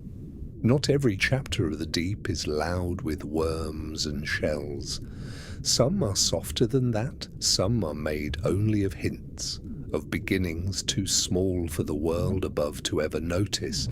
A narrow depression opens ahead of us, a shallow fold in the seafloor where darker sediment has gathered. Its edges are lined with broken shell fragments. Not many, just enough to suggest that life has paused here before. Perhaps this place was richer once. Perhaps the seep line shifted. Perhaps another colony will bloom here in some century still to come. The basin keeps its answers to itself.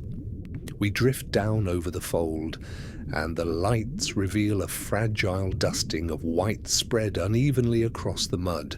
Bacterial growth again, thin, patchy, but unmistakable. In the richest seeps, the microbes seemed like broad fields.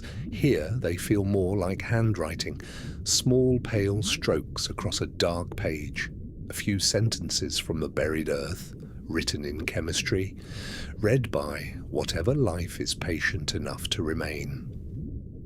A soft-bodied worm extends from the sediment nearby. Its body is almost translucent, so delicate that it seems formed from the water itself. It reaches outward for a moment, then slowly withdraws, as if the basin has taught even curiosity to be careful. Nearby, a tiny crustacean moves over the pale film. Its motion is quick, but not frantic. It stops, feeds, moves again. That is the rhythm of this place. No rush. No spectacle, only the small, faithful acts of survival repeating in silence. Above us, the black water remains immense. It presses downward with the old weight of the sea, cold, heavy, indifferent. And yet even here, even under that endless burden, the basin holds a kind of tenderness, not warmth, not safety, but tenderness in the sense that life has chosen not to abandon it. That feels important. We often imagine that hidden worlds must be dramatic to matter, that if something survives in darkness, it must do so grandly, with monsters, with strange lights, with scenes that justify the miles of black water above. But the deep does not always offer grandeur. Sometimes it offers restraint. Sometimes it offers a few living threads stretched carefully across emptiness, and asks us to see wonder there too. A little farther on, the sediment changes again. The pale microbial dusting gathers more thickly near a low ridge of mineral crust. The ridge is not tall, only a raised line in the mud, but its surface is rougher than the basin around it, mottled with old deposits. Along its sheltered side, life has collected. Small snails cluster there in greater numbers. A few shrimp hover just above the bottom, and in one narrow pocket, several thin worm tubes rise from the sediment like fragile straws. It is not a forest. It is not even a grove, but it is enough to show what the oasis always does when chemistry lingers. It gathers life together. A small settlement, a minor refuge, a pause in the loneliness of the basin. We pass slowly over the ridge and watch as the creatures hold their quiet positions. The snails cling, the shrimp lift and turn in place. The tubes remain still, their living inhabitants hidden below. Nothing here wastes itself on unnecessary movement. Perhaps that is why the deep feels so wise at times, not because it speaks, but because it removes all excess.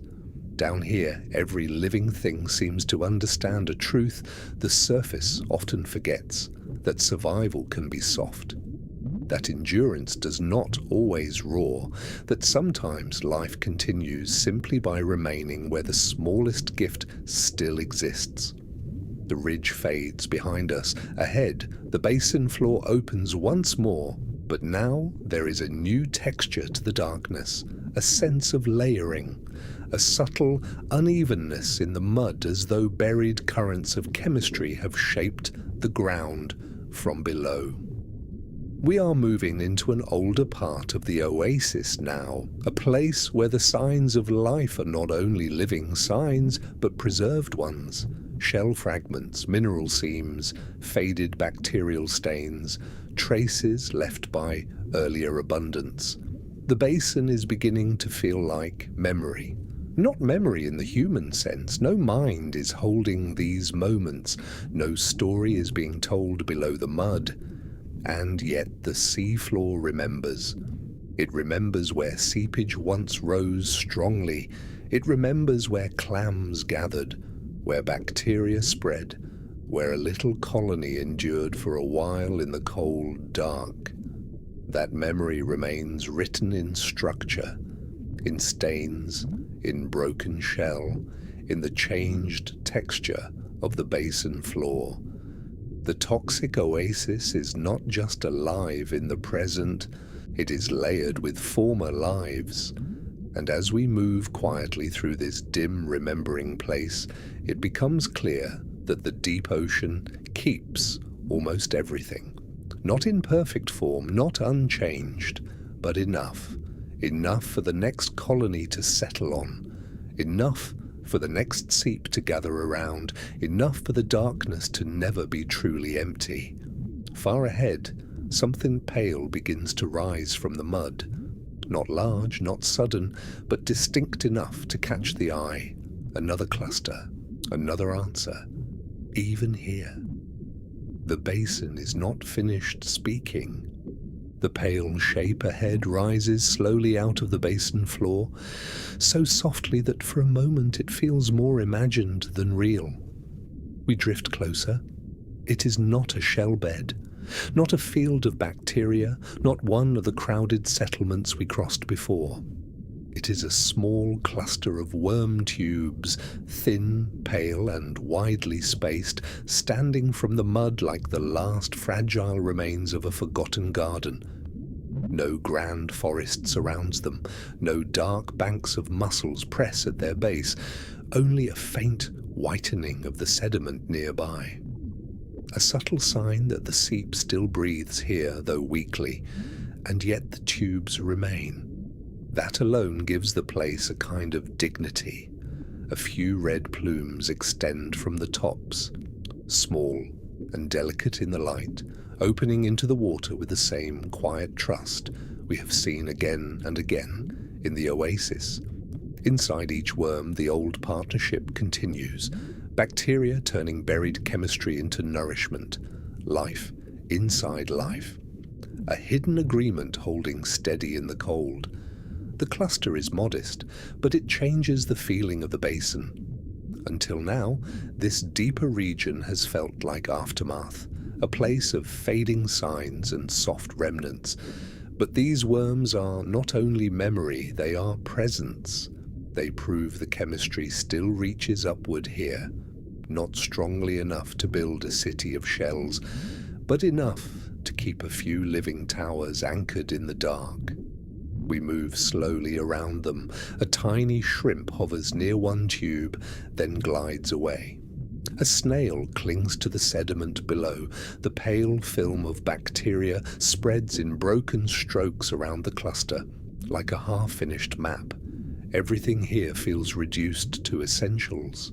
No extra motion, no wasted color, no abundance beyond what the seep can truly support. Perhaps this is the quiet heart of the deep sea. Not richness, not emptiness, but balance. A balance so narrow that every life must fit itself carefully into what is given. The tubes cast thin shadows across the mud. Beyond them, the basin remains wide and dark. But near their base, the ground is changed, more textured, more alive. That is what the oasis always does. Where chemistry reaches the surface, the seafloor becomes different, not only in the creatures that gather there, but in the very feeling of the place. Ordinary abyssal mud feels silent in one way. These seep-marked sediments feel silent in another, a charged silence, a waiting silence, as though the earth below is still whispering through every grain. We leave the small worm cluster behind, and as it fades into darkness, it seems less like a colony, and more like a signal fire, a small red-lit promise in the black, a reminder that even the weakest seep can summon life. Ahead, the basin floor dips once more, the pale stains grow sparser, the shell fragments disappear, the mud smooths into long cold emptiness. For a while, it seems we may finally be leaving the oasis, but then far off in the distance the light catches something else. Not white this time, a faint, darker rise, low, broad, still. Something older waits there, half buried in the basin's quiet floor, and the deeper we move toward it, the more it begins to feel less like living colony, and more like the preserved remains of a world the seep once fed. The darker rise ahead does not move.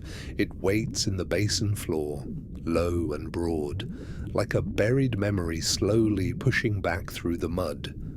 As we draw closer, the shape begins to separate into details: broken shells, mineral crust, collapsed tube fragments, all of it half covered by sediment, all of it softened by time.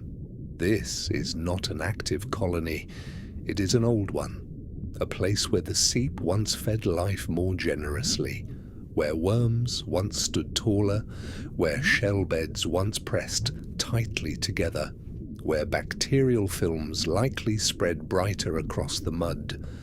Now, only the remains endure. There is something deeply moving about that.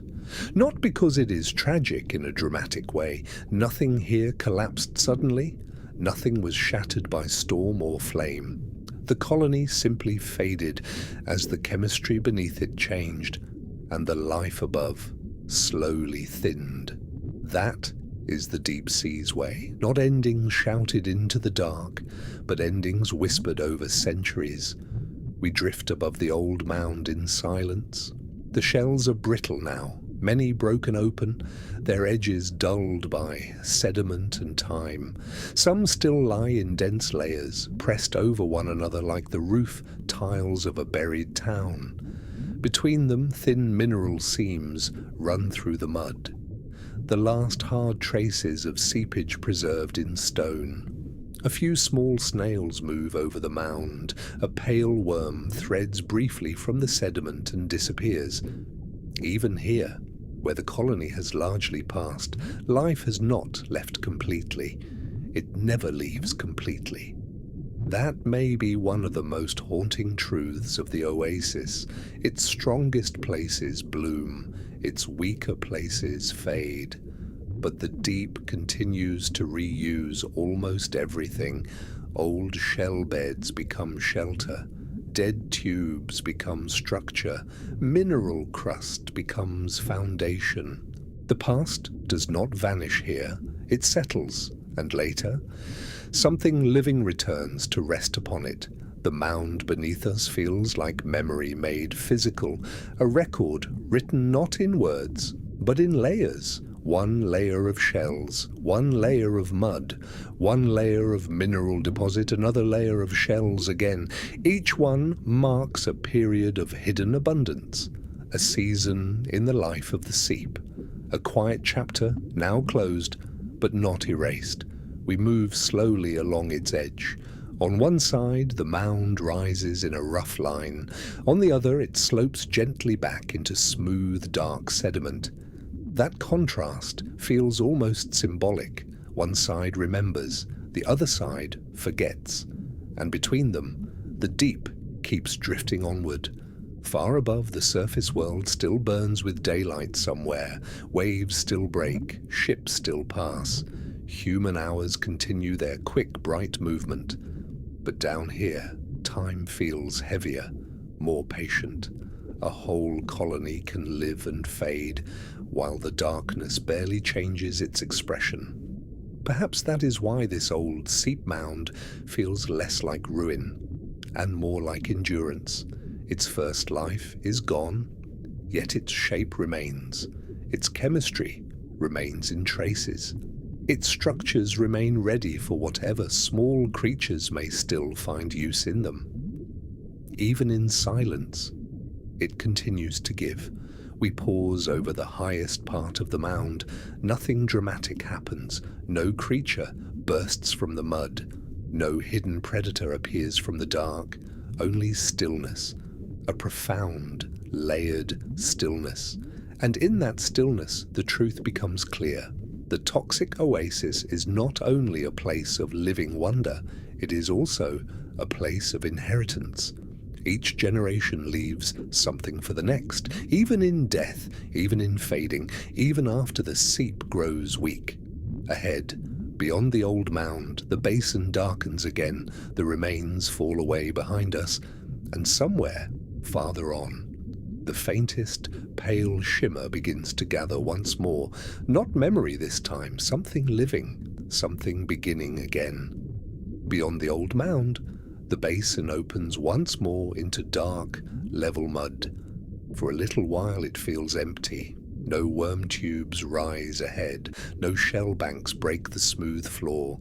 No broad bacterial field spreads its pale language across the sediment.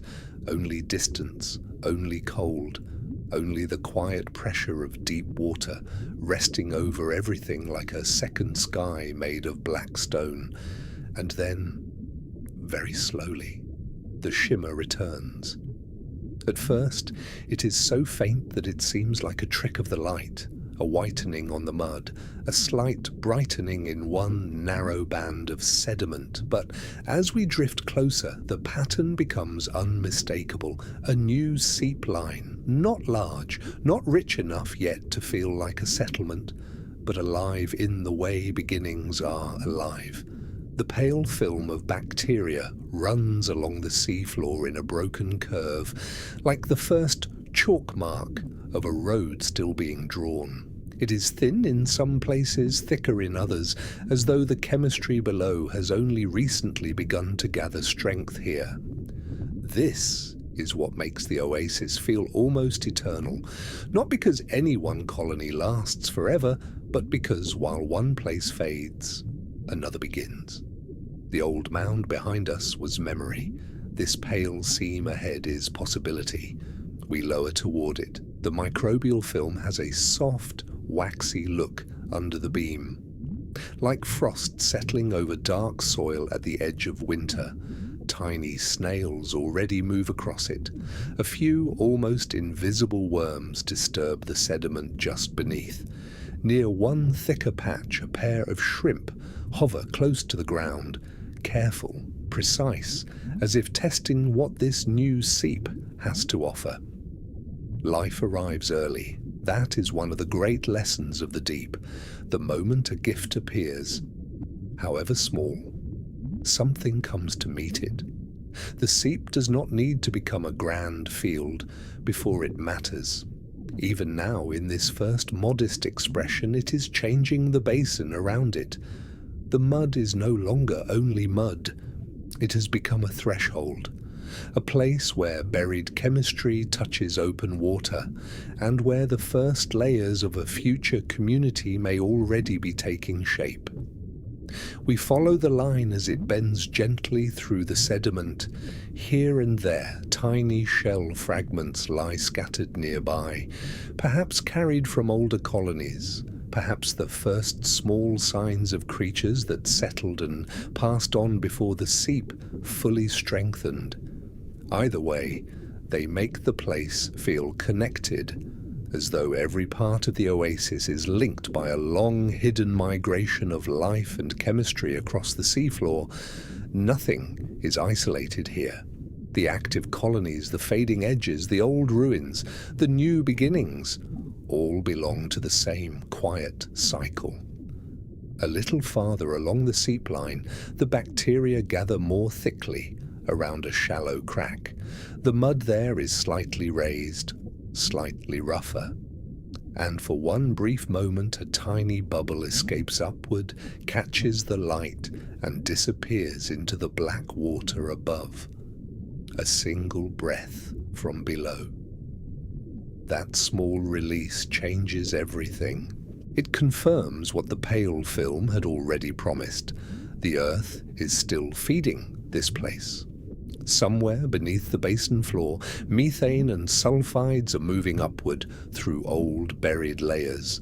Not enough yet for towers of worms, not enough yet for banks of mussels, but enough. Enough for bacteria to spread, enough for grazers to gather, enough for the first architecture of life to begin again.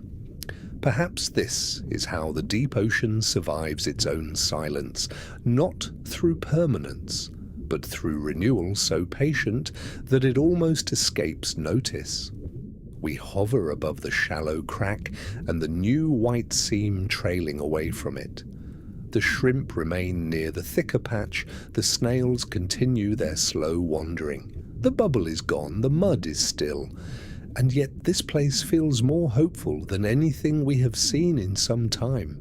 Not bright hope, not loud hope, deep sea hope. A thin chemical whisper in darkness, a line of bacteria over cold mud. A few small creatures arriving before the world even realizes something has begun. Behind us lies the ruin of an older colony. Ahead of us lies the uncertain future of this one. And between those 2 points, the toxic oasis reveals its truest nature. It is not a single hidden garden, it is a chain of beginnings and endings, scattered through the abyss, each one fed by the secret breath of the earth. We move onward along the new Seep line, following its pale curve deeper into the basin, while the darkness around it remains vast and unchanged. But now the silence feels different, not empty, expectant. We follow the pale seam deeper into the basin, and the longer we remain above it, the more it begins to feel like a quiet promise, not a promise of spectacle, not of giant creatures or sudden wonders, but of slow becoming. The bacterial film widens in places now, spreading beyond the narrow crack that first fed it. The mud carries a soft whitening over a broader stretch of seafloor, as though the oasis is gently testing how far it can reach. Tiny life gathers wherever it does. More snails appear. A few delicate worms leave faint marks in the sediment. Small shrimp hover near the thicker patches, rising and settling again with careful precision. It is still a young place, still fragile. And because of that, every sign of life feels magnified. A future colony often begins like this, not with towers or shell banks, but with a thin microbial claim upon the dark. We drift slowly over one wider patch, where the film looks smoother, denser, more certain of itself. Here the sediment beneath seems slightly disturbed, as if the hidden chemistry below is pressing closer to the surface. The seep is strengthening, not enough to transform the basin all at once, but enough for the first quiet stages of abundance to take hold. This is the beauty of the toxic oasis in its earliest form. It does not announce itself, it arrives almost shyly. A whisper beneath the mud, a stain across the dark, a few small creatures answering before the rest of the world even knows a table has been set. We pass a shallow depression where pale bacteria gather more thickly along the edges. Inside it, the mud is darker, richer somehow, and scattered shell fragments lie half-buried like the first stones of a foundation. Perhaps they drifted here from older Seep grounds. Perhaps they are the remains of creatures that tested this place before it was ready. Either way, they make the basin feel connected to its own history. Nothing in the oasis begins from nothing. Every new place is touched by what came before: a shell, a mineral ridge, a faint chemical pathway through buried sediment. The deep keeps using its old stories to start new ones. Ahead, a few thin worm tubes come into view, only 3 at first, then 5, then a small scattered cluster. They are shorter than the older worm colonies we crossed earlier, more delicate, less certain in their hold. Their red plumes are small, opening carefully into the current, but they are here. And that matters more than their size, because the arrival of worms changes the meaning of the Seep. The place is no longer only a microbial beginning, it is becoming a community. The worms stand like the first upright signs of commitment in the dark, proof that the chemistry below has become steady enough, trustworthy enough, for larger lives to root themselves into it. We circle gently above them. A shrimp passes between 2 tubes. A snail clings to the pale sediment below. The bacteria spread in broken patches around their bases, feeding the whole scene with invisible energy. Everything remains small. Everything remains quiet. And yet the basin no longer feels lonely. That is how the oasis grows, not through conquest, not through speed, but by slowly changing the emotional shape of the seafloor. A little more life here, a little more structure there, a little less emptiness with every hidden breath from below. Far around us, the black water still stretches without end. The open abyss still waits beyond the seep line. But here, in this one modest place, the darkness has already begun to lose its hold. Life is gathering. Softly, patiently, inevitably. And as we drift onward past the first young worm cluster, following the pale trail deeper through the basin, and it becomes clear that we are watching not just survival, but the making of another hidden world. The young worm cluster fades slowly behind us, its pale tubes and small red plumes dissolving back into the basin's gentle dark. Ahead, the seep line bends again. It does not move like a river. It does not cut sharply through the mud. It only suggests itself. Through pale bacterial growth, through changed sediment, through the quiet way small creatures begin appearing where emptiness had been. We follow that suggestion. The basin floor here feels softer, more open, yet also more prepared, as though the chemistry below has spent a long time shaping this place before allowing life to gather on it. The microbial film widens into broken patches. Between them, the mud remains dark and smooth. The contrast is beautiful in its own restrained way, white against black, life against waiting, a hidden map written in the cold. A few more worm tubes rise ahead, though not in dense groups. They are scattered, each one standing at a slight distance from the others, like early settlers, unsure where the strongest gift will remain. Their plumes are open, their bodies still. Inside them, the same invisible partnership continues. Bacteria turning seeped chemicals into nourishment, worms offering shelter and form. Again and again, the oasis returns to this truth. Nothing here survives entirely alone.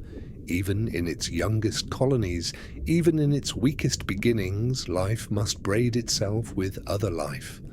With microbes, with chemistry, with the buried breath of the earth.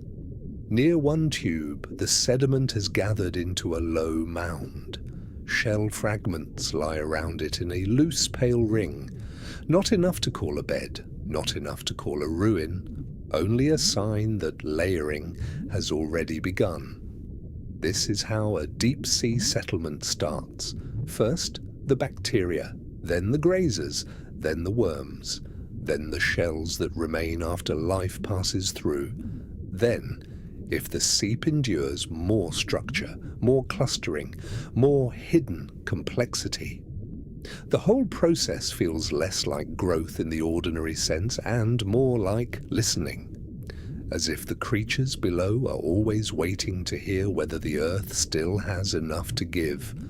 A shrimp hovers over one thicker patch of bacteria, then turns suddenly and vanishes into the dark margin beyond the seep. A snail crosses the pale film with impossible patience. Beneath the mud, unseen worms and microbes continue their older work. Nothing is wasted here. No gift goes unanswered. The seep line ahead narrows for a while, then broadens again around a shallow basin within the basin, a gentle hollow in the mud where white microbial film gathers more strongly. Its edges are soft, its center darker. The whole thing looks like a breath pressed into the seafloor. We lower over it carefully. This little hollow feels important, not because it is large, but because it gathers several signs at once. Bacteria thick enough to whiten the sediment, a few worm tubes at the edge, tiny shell remains scattered nearby, and near the center, a faint shimmering in the water just above the mud. The seep is active here, still subtle, still quiet, but active enough to make the place feel alive with hidden intention. For a moment, the whole hollow seems suspended between two futures. If the chemistry strengthens, this could become another field, another colony, another little city of shells and tubes in the dark. If it weakens, it may remain only this, a brief, living gesture in the basin, beautiful and temporary. The deep does not promise permanence, it only offers chances. And perhaps that is why these places feel so tender, because every colony, every seep line, every pale patch of bacteria is an agreement renewed moment by moment between the earth below and the life above. We hover there in silence. The worm plumes barely move.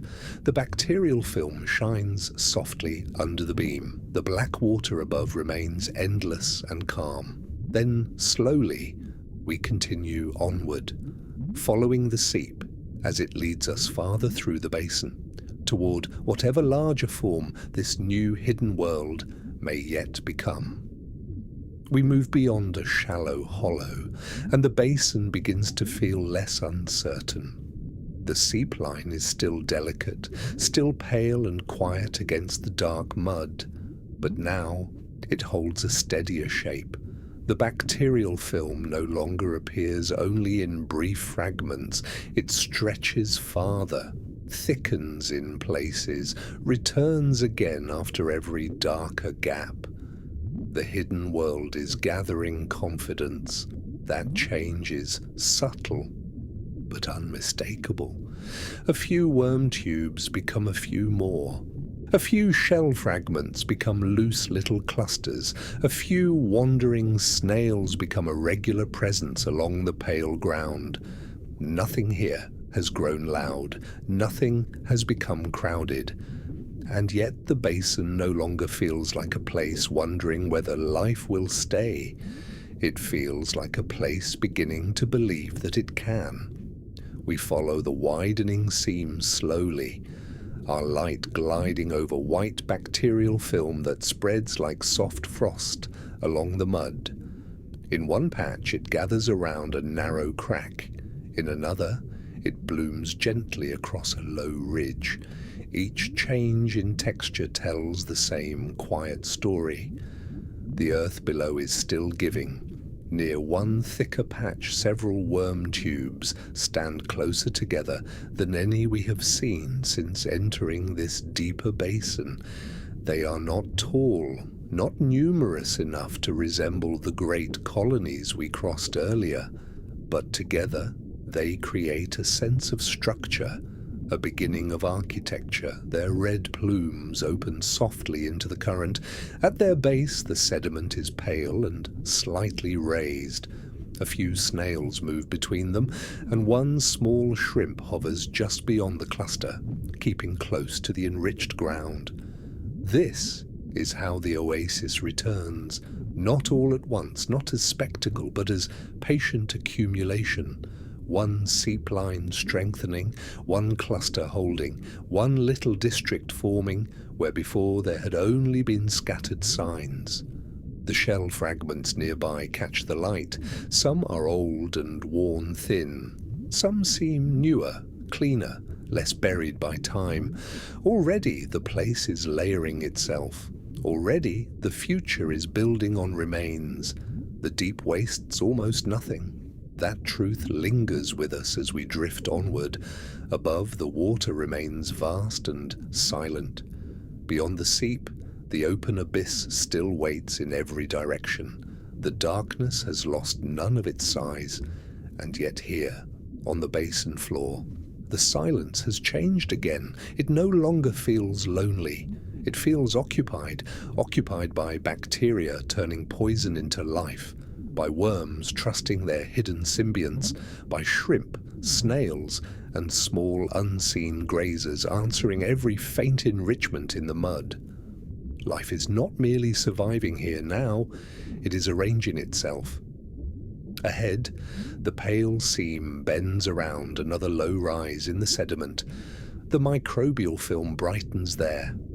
And for the first time in a long while, the basin begins to suggest not just a new colony, but the early shape of a new field. We continue toward it, slowly, as though entering the next chapter of the oasis while it is still being written. We approach the low rise with quiet care, and as our light settles over it, the basin reveals a gentler richness than before. The pale bacterial film spreads wider here, not in a great sweeping field, not yet, but in broad enough patches that the mud begins to lose its emptiness, white against dark, life against waiting, the old hidden contrast of the oasis becoming visible once more. The rise itself is slight, just enough to gather the seep's chemistry along its edges. There, the sediment looks brighter, softer in some places, rougher in others, as though the earth below has been pressing upward for a very long time, in patient secret. A few more worm tubes stand along the brighter side. Their plumes are open, small, and calm, like red thoughts held gently in the water.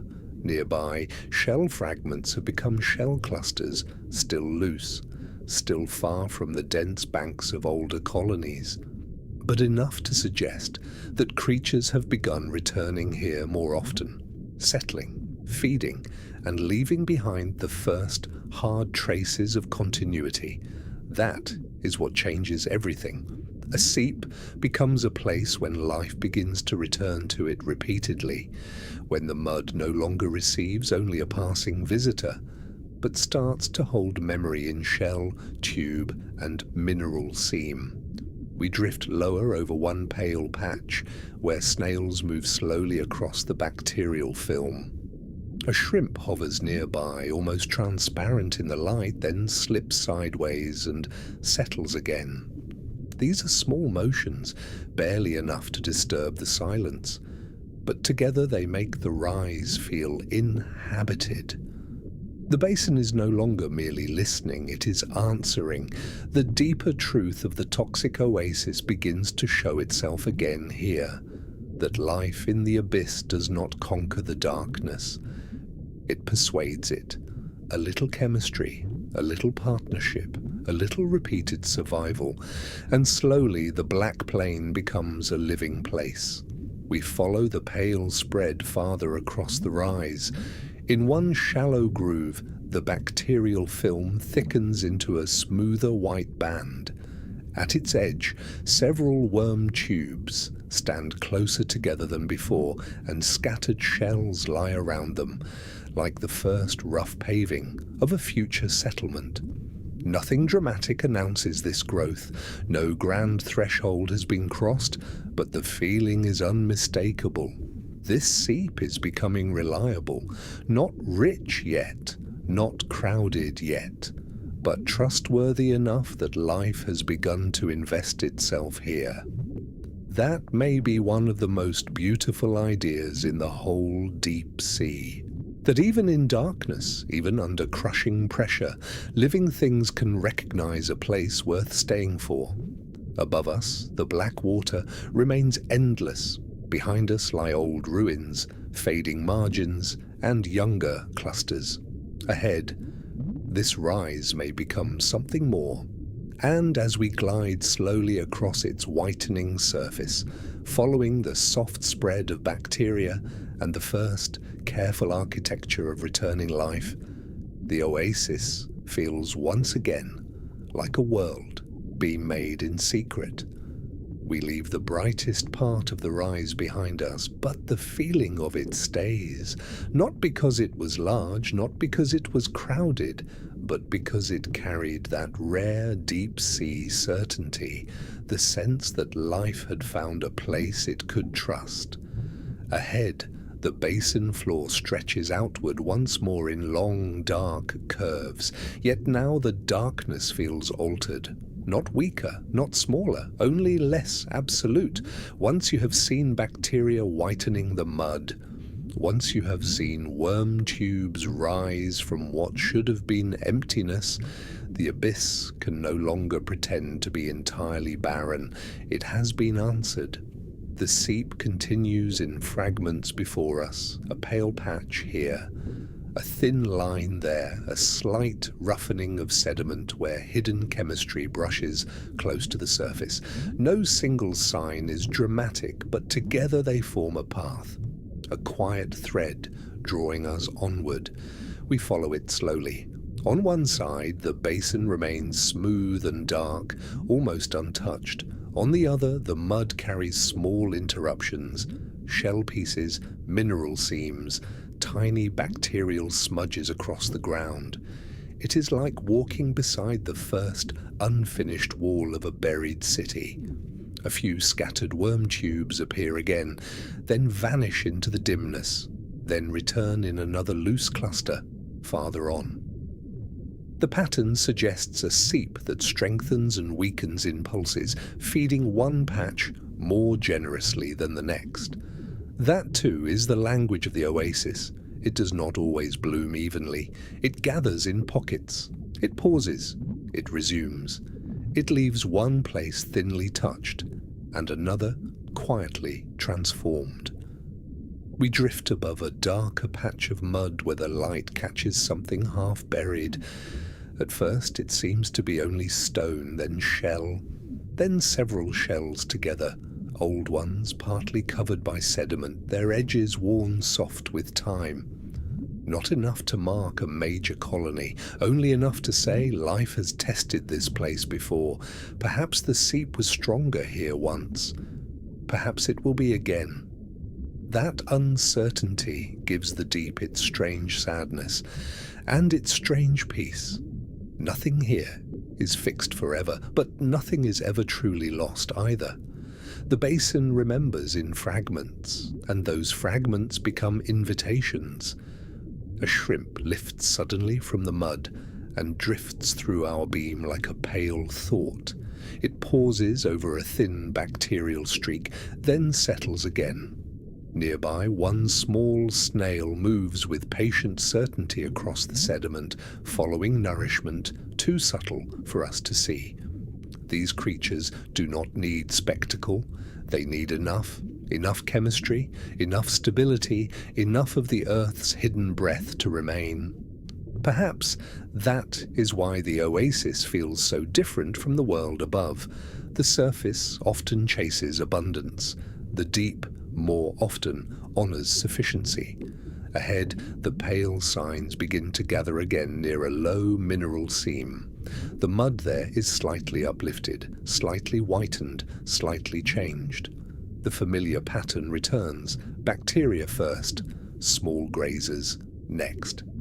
The earliest hints of another cluster preparing to form. And as we move toward that soft brightening in the dark, it becomes clear that the toxic oasis is never only one garden, or one ruin, or one settlement. It is a chain of answers. One answer fading, another beginning, another waiting below the mud for its time to rise. We continue onward, through black water and quiet pressure, following the patient logic of life wherever the buried earth still chooses to speak. We move toward the low mineral seam, and the farther we go, the more the basin begins to gather itself again. The pale whitening of the mud is still subtle, still modest compared with the older colonies we crossed before, but it is no longer uncertain. The seep is present here, steady enough to leave its mark, steady enough to invite life into another small arrangement. The seam runs like a quiet scar across the seafloor. Along its edge, bacteria have spread in a thin, bright band, a soft line of living chemistry laid over the dark mud. In places it thickens, in places it breaks apart, but it continues far enough to feel intentional, as if the earth below has traced a path for the oasis to follow. We drift lower. Small snails gather along the brightest patches, moving with slow devotion over the film. A shrimp hovers nearby, turning carefully in the water before settling again. And just beyond the thickest part of the seam, a few worm tubes rise, not many, only enough to shift the feeling of the place. Their pale bodies stand from the sediment with the same calm confidence we have seen in every true seep ground. Their red plumes are open. Their stillness feels complete. That stillness is never emptiness. Inside each tube, life is busy in its hidden way. Bacteria continue their patient work. The worm continues its trust, and together they prove once more that the deep sea does not require light to build meaning. A few shells lie scattered near the tubes, newer than the old half-buried fragments behind us, cleaner, less worn by time. They suggest that this seam has been feeding life long enough now for the first small layers of history to begin forming. The basin is learning to remember this place. That idea settles over us as we circle slowly above the seam. The bacterial band, the worm tubes, the scattered shells, the tiny grazers at work across the pale ground. None of it is grand, and yet all of it matters, because this is how hidden worlds are built. Not in one sudden creation, but in repeated acts of enough. Enough chemistry to whiten the mud, enough stability for worms to anchor, enough nourishment for shells to remain, enough time for one small patch of darkness to become different from all of the darkness around it. The open basin still stretches beyond in every direction, cold, wide, patient. But here along the seam, the abyss has been interrupted, a place has formed, and as we move onward beside that pale living line, Following it deeper into the basin's quiet heart, it becomes clear that the toxic oasis is not fading behind us. It is beginning again, over and over, wherever the buried earth still offers even the smallest chance for life to gather. We follow the living seam as it stretches onward through the basin, and with every quiet meter, the place feels a little less like a trace, and a little more like a decision. The bacterial band remains thin, but it holds together now with greater confidence.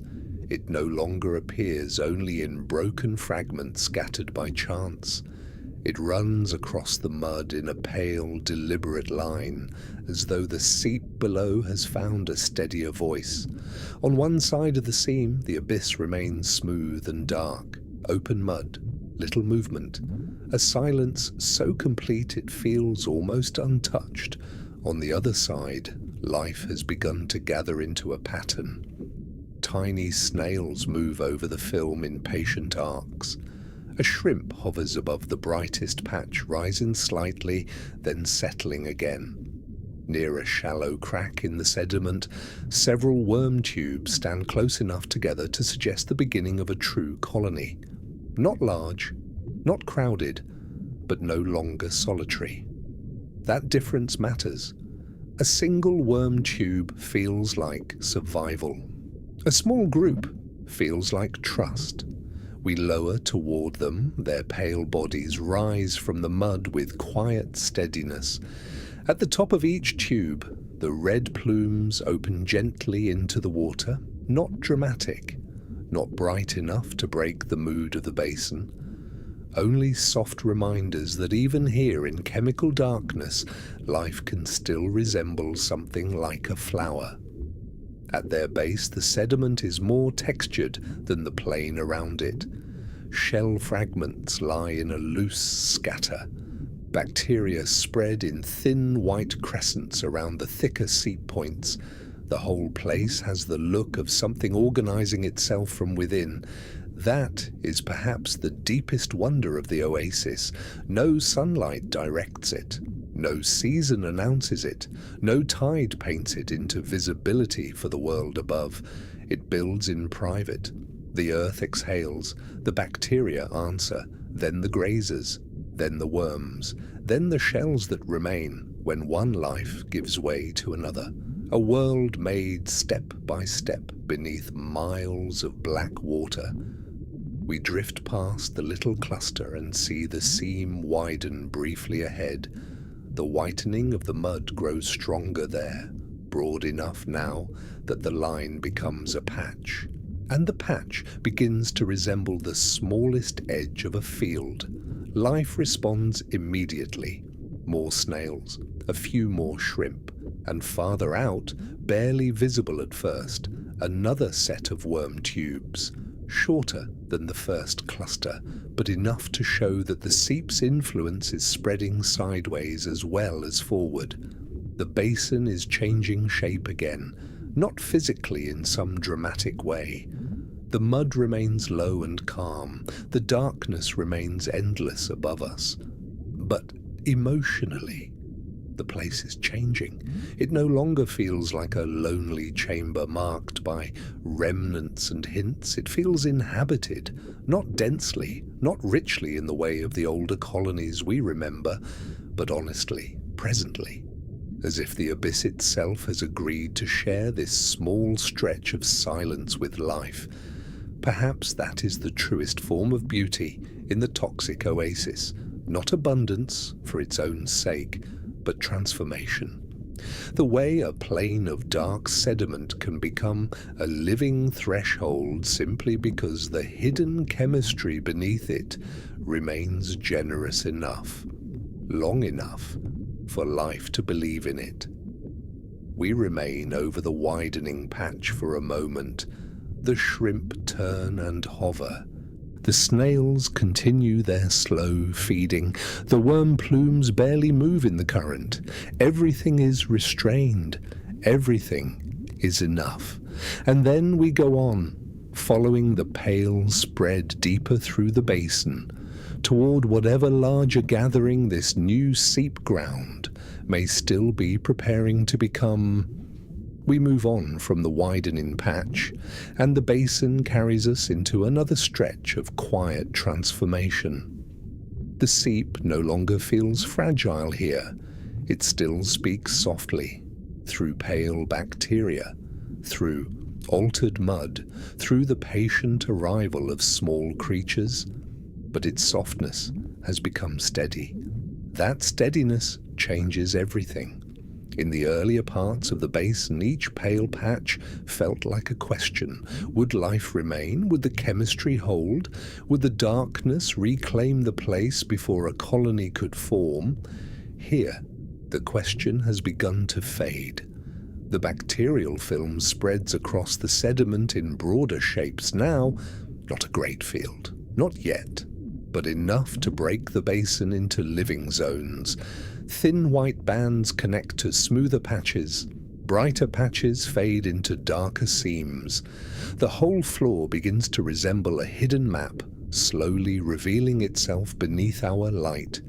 And wherever that map brightens, life is waiting.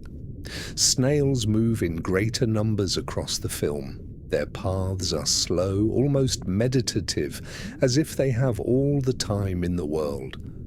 And here, in the deep, perhaps they do. A pair of shrimp hover close to the mud, lifting and settling with minute adjustments, keeping themselves near the richest ground. Then, farther ahead, a longer line of worm tubes appears. Not dense enough to form a forest, not tall enough to command the whole scene, but longer, more continuous, as though the seep has finally become reliable enough for life to begin drawing its first true boundary lines across the basin floor. We drift above them. Their pale tubes rise from the sediment with quiet conviction. Each red plume opens into the current like a small living ember in the dark.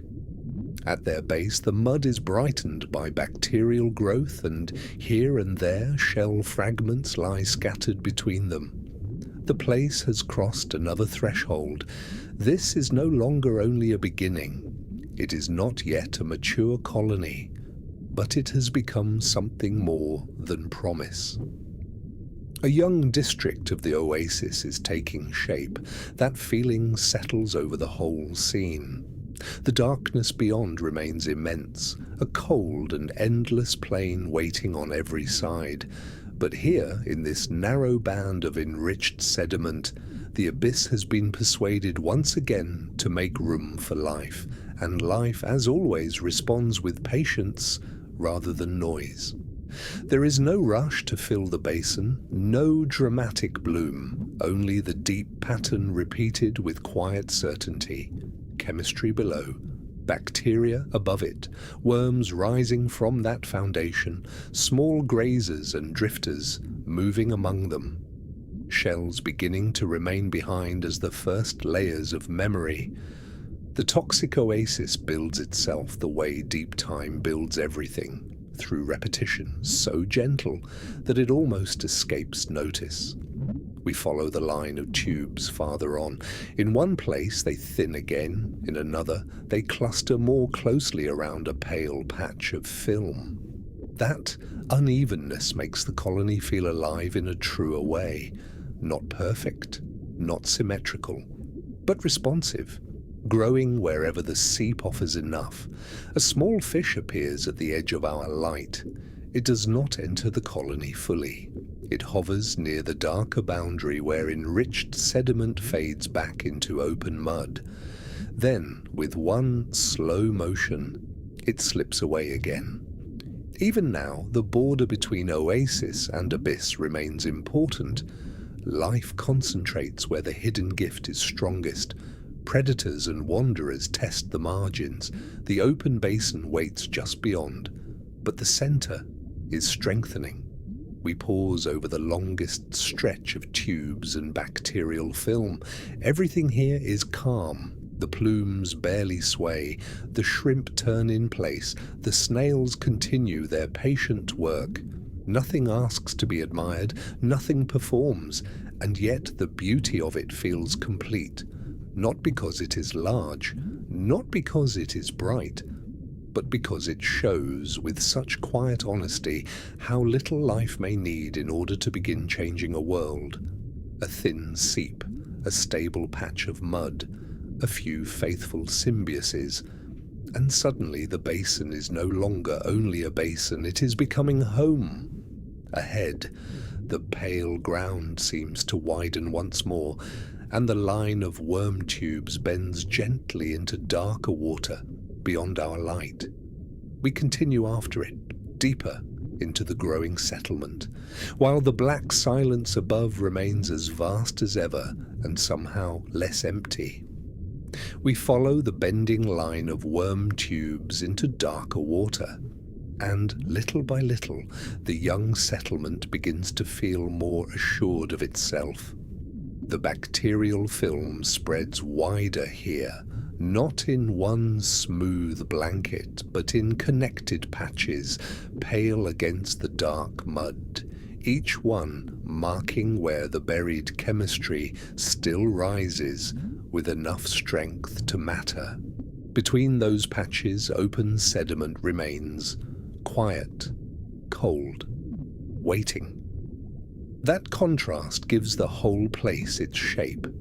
This is not a crowded kingdom like the older Seep grounds we passed before. It is something earlier than that, a growing district of the Abyss, still arranging its boundaries, still deciding where life can stay and where the darkness must remain untouched. We drift lower over one broadened patch of white film. Its surface looks soft beneath the light, almost waxy, as if the basin has exhaled frost from within. Snails move across it in patient arcs. A shrimp hovers over the brightest edge, then turns and settles again near a seam in the sediment. At the center, several worm tubes rise close enough together that they no longer feel scattered. They feel rooted. That is the difference we have been traveling toward. Not merely life appearing, but life beginning to belong. The red plumes open gently into the water, each one drawing from the same hidden promise below. Inside the tubes, the invisible labor continues. Bacteria converting seeped chemicals into nourishment, worms holding that chemistry within living form. Again and again, the deep returns to this quiet miracle, that poison below the mud can become sustenance above it, that what would seem hostile from the surface becomes, here in the Abyss, the foundation of a home. Around the cluster, shell fragments are easier to find now. Some lie half-buried in the pale sediment, others rest against the tubes, like the first rough edges of a future bed. None are dense enough yet to suggest age in the grand sense, but they do suggest repetition. Creatures have lived here, fed here, remained long enough to leave something behind. The basin is learning continuity. We move slowly along the edge of the patch, and a new feeling settles over the place. Not abundance exactly, but rhythm. Patch, gap, cluster, seam, patch, gap, cluster again. The oasis is composing itself in sections, each one fed according to the patient logic of the seep below. Where the chemistry rises stronger, life thickens. Where it weakens, the settlement loosens. Where it pauses, the abyss returns. That rhythm makes the whole landscape feel alive in a deeper way than spectacle ever could. Nothing here is random. Nothing here is wasted. Every gathering is an answer to an invisible condition beneath the floor. Farther ahead, the worm line curves around a darker hollow in the mud. The bacterial film brightens along its rim, and for a moment, the place resembles a half-drawn circle, a boundary the seep is sketching from below. We lower toward it. Along the rim, more tubes rise, not tall, but more numerous than before. Their plumes hold steady in the current. Small snails work the pale ground between them. A shrimp lifts and vanishes into the dim water just beyond the colony's edge. The young settlement is no longer fragile in the way it once was. It still remains modest, still soft-spoken, but its presence is now undeniable. The abyss has been interrupted here, not loudly, not by force, but by patience. And as we hover over the pale ring and its careful inhabitants, watching the first real shape of a new seep ground emerge from the basin's quiet floor, it becomes clear that the toxic oasis is once again doing what it has always done, building a hidden world from the smallest faithful gifts of the earth. Ahead, beyond the ring, the pale sediment continues into darkness. The settlement is still growing, still deepening, still becoming. So, we follow. We follow the pale ring into the darkness beyond, and the farther we move, the more the young seep ground begins to feel like a place with its own quiet gravity. The bacterial film continues in widening strokes across the mud, not enough to erase the dark basin around it, but enough to draw the eye again and again toward the same hidden truth. The earth is still feeding this place. Along one brighter stretch, the sediment appears gently lifted, a low swelling in the floor, where chemistry has been rising for long enough to change the texture of the mud itself. The white film gathers there more thickly. Shell fragments lie in greater number, and between them, the worm tubes stand closer together. Not a forest, not yet, but no longer merely a scattered line. This is how a hidden world declares itself in the deep through closeness, through repetition, through life choosing the same few meters of darkness over and over, until the seafloor begins to carry the unmistakable feeling of settlement. We lower over the swelling patch. The tubes are pale and slender, their red plumes opening softly into the current. At their base, snails move across the bacterial film in patient loops. A shrimp hovers between two tubes, nearly still except for the faint corrections that keep it balanced over the enriched ground. Nothing here is hurried. Nothing needs to be. In the surface world, growth often looks dramatic. A bloom, a surge, a season arriving all at once. But the deep sea prefers another method. It builds by returning, by lingering, by letting one life settle, then another, until the place itself begins to remember what it has become. That memory is visible now. The shells scattered through the pale sediment are no longer only accidental remains. They are becoming structure, tiny anchors in the mud, the first rough layering of a future bed, the first signs that this seep has remained generous long enough for life to leave behind more than a passing trace. We drift along the edge of the swelling patch, and beyond it the bacterial film breaks into branching seams. White paths stretching outward into darker mud like the roots of some buried tree drawn in reverse. Each branch holds a slightly different promise. One remains thin and uncertain, another brightens enough to attract a few more snails. A third disappears into shadow, leaving only a faint, pale dusting on the sediment. The oasis is exploring itself. That is what it feels like here. Not a finished colony, but a living experiment in patience. The seep testing where it can hold, life answering where it can stay. Farther on, a second cluster of worm tubes rises near one of the branching seams, smaller than the first, but close enough to suggest that the young settlement is beginning to spread outward in more than one direction. This changes the whole emotional shape of the basin. What once felt like isolated signs, a patch here, a tube there, a few shells in dark mud, now feels connected. A growing network of quiet abundance, a pattern repeating itself with enough strength to be trusted. The open abyss still surrounds it on every side, black water above, smooth cold sediment beyond the pale ground. The old emptiness remains vast, and yet here, in this one branching seep field, life has begun to form something stronger than a foothold. It has begun to form continuity. We pause above the branching white seams, and the two worm clusters holding their separate little territories in the dark. The shrimp hover, the snails continue their soft work. The plumes barely sway, everything is restrained, everything is complete, and as we move onward, following the brightest branch deeper into the basin's hidden architecture, it feels as though we are no longer watching a place begin. We are watching it learn how to endure. We follow the brightest branch as it extends into the basin.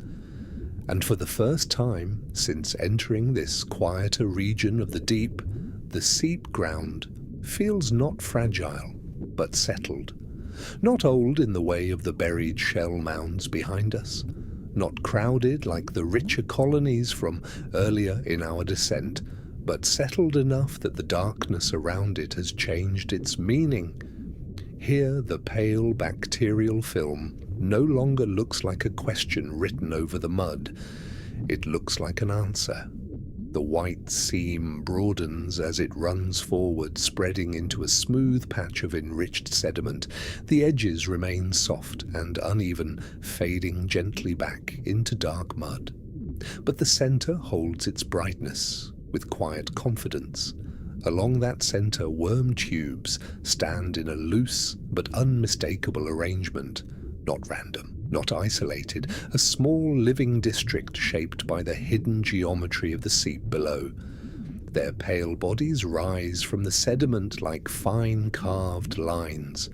Their red plumes open calmly into the current, carrying none of the urgency the surface world would expect from life. Everything here moves as though it already understands the pace of the abyss. At their base, shell fragments have become something more continuous, still not a true bed. Not yet, but enough to roughen the sea floor into texture and memory. Snails move across the bacterial film and over the shells alike, while small shrimp hover just above the brightest patches, remaining close to the chemistry that feeds the whole place. We drift slowly above the colony. Below us, the pale ground seems almost luminous against the dark basin floor. Not glowing, but carrying that faint, milk-white softness that turns the abyss into something less empty than it first appeared. This is what the toxic oasis does at its gentlest. It does not conquer the darkness, it edits it. A patch of white here, a cluster of tubes there, a scatter of shells, a few careful animals moving over enriched mud. And suddenly the black plain is no longer only black plain, it has become a place with inner order. The brightest part of the branch curves around a shallow depression. Bacteria gather thickly along its edge, and several more worm tubes rise there, slightly closer together than those behind us.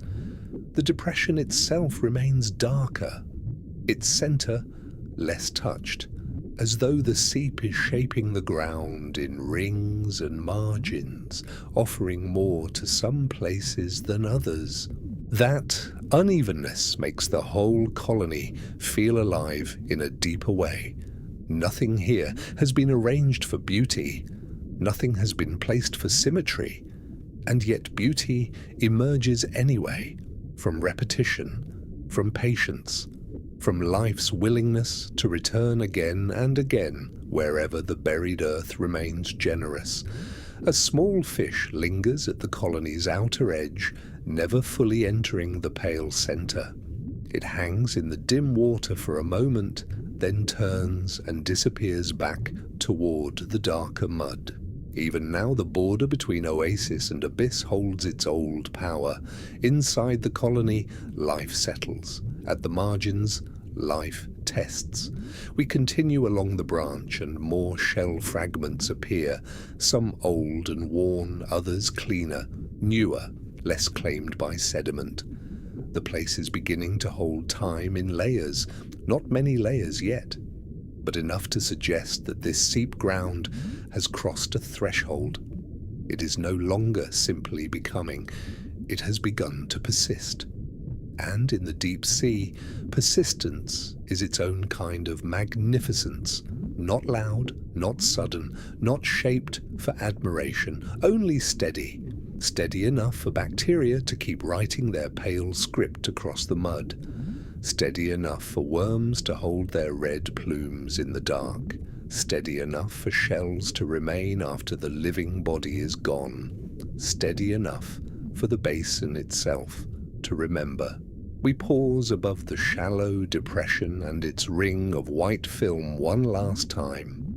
The snails continue their patient movement. The shrimp hover. The worm plumes barely stir. All of it feels complete, in the quietest possible way. And as we drift onward along the brightened seam, deeper into this young but lasting district of the oasis, the lesson grows clearer. Life in the abyss does not need grandeur to become a world. It only needs enough time, enough chemistry, and enough faith in the darkness to stay. We move deeper into the young district, and everything ahead feels quieter still. Not emptier, not weaker, only more inward, as though the seep ground has led us away from its outer paths and into a calmer interior where life no longer needs to prove that it belongs. The pale bacterial film remains beneath us, broad in places, narrow in others, but always present enough. And as we move along that narrowing pale road through the basin's calm black floor, it becomes clear that the oasis is never truly still, even when all its creatures seem motionless. It is always reaching, always adjusting, always testing where life can remain. The deep sea does not grow quickly, but it never stops trying. We follow the narrowing seam as it reaches into darker ground, and the farther it goes, the more the whole basin begins to feel like a breath held gently in the dark. The broader pale patches behind us are gone now. The young district has softened into a quieter form. Not a settled centre, but a line of possibility stretching onward through the mud. The bacterial film remains visible along the seam, though thinner than before. It does not spread widely here. It clings close to the path of hidden chemistry below. A soft whitening of the sediment that appears, fades, and appears again, like thought itself moving through the floor of the sea. At intervals, worm tubes still rise from the pale line, not in clusters now, more often one at a time, sometimes two close together, then a long dark gap before the next. Each one feels deliberate, a marker of where the buried earth still gives enough. Their red plumes open into the water with the same quiet confidence as ever. No matter how small the seep point, no matter how lonely the patch of white around them, the old agreement holds: bacteria below, worm above, life within life. A hidden exchange repeated in silence. That repetition is strangely comforting.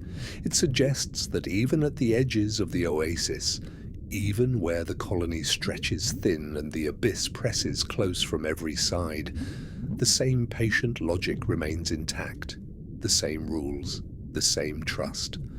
We drift past one worm tube standing entirely alone beside a pale crescent of bacterial film. At its base, only 2 or 3 shell fragments rest in the mud. A snail moves across the whitened edge, nothing more. And yet the place does not feel empty. It feels complete, in miniature, as though the deep has taken the whole story of the oasis, microbes, chemistry, partnership, memory, and folded it into the smallest possible form.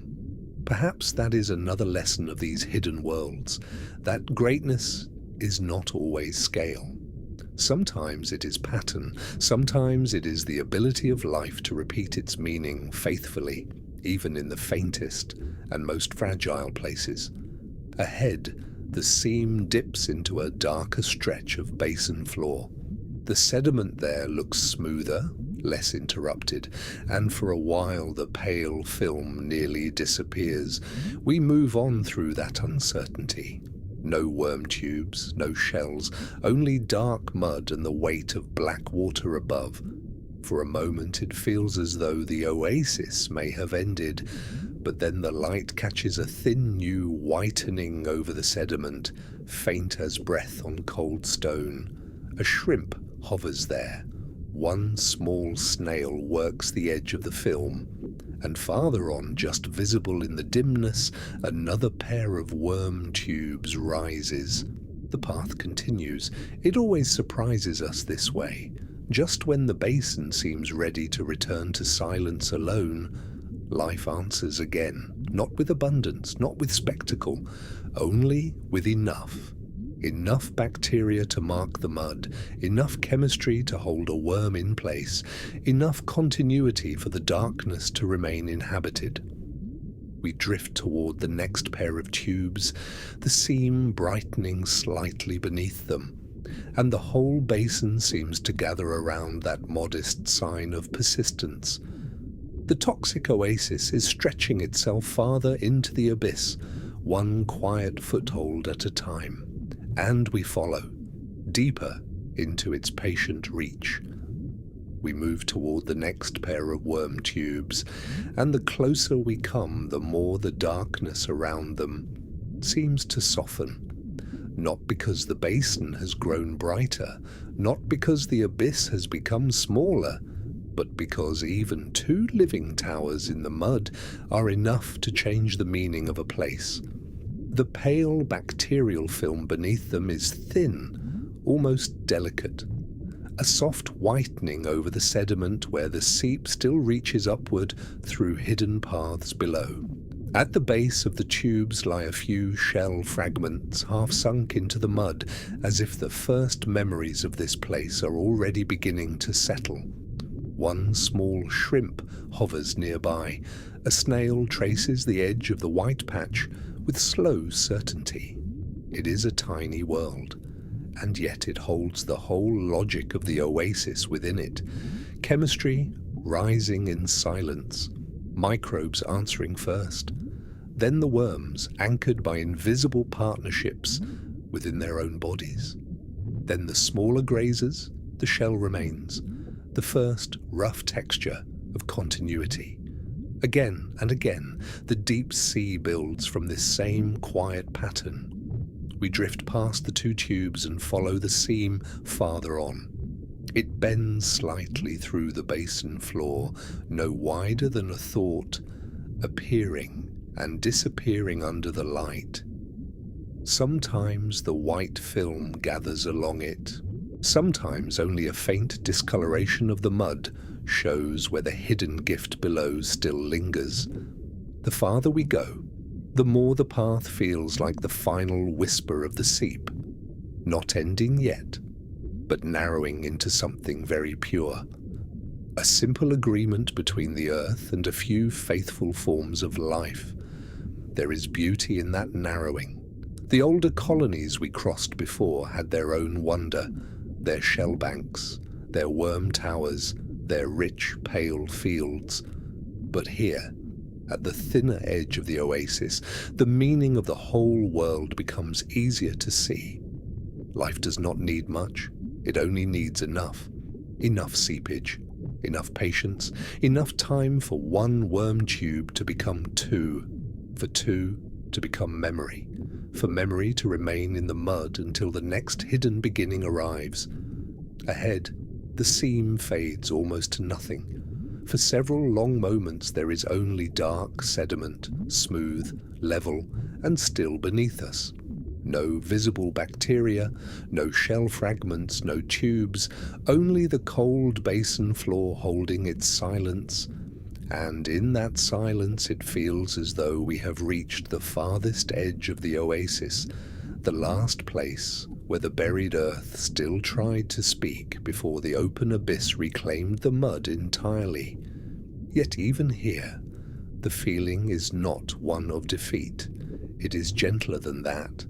What the oasis leaves behind is not emptiness, it leaves possibility. Traces in the sediment, subtle changes in chemistry, layers of shell and mineral that may one day support another, beginning somewhere nearby.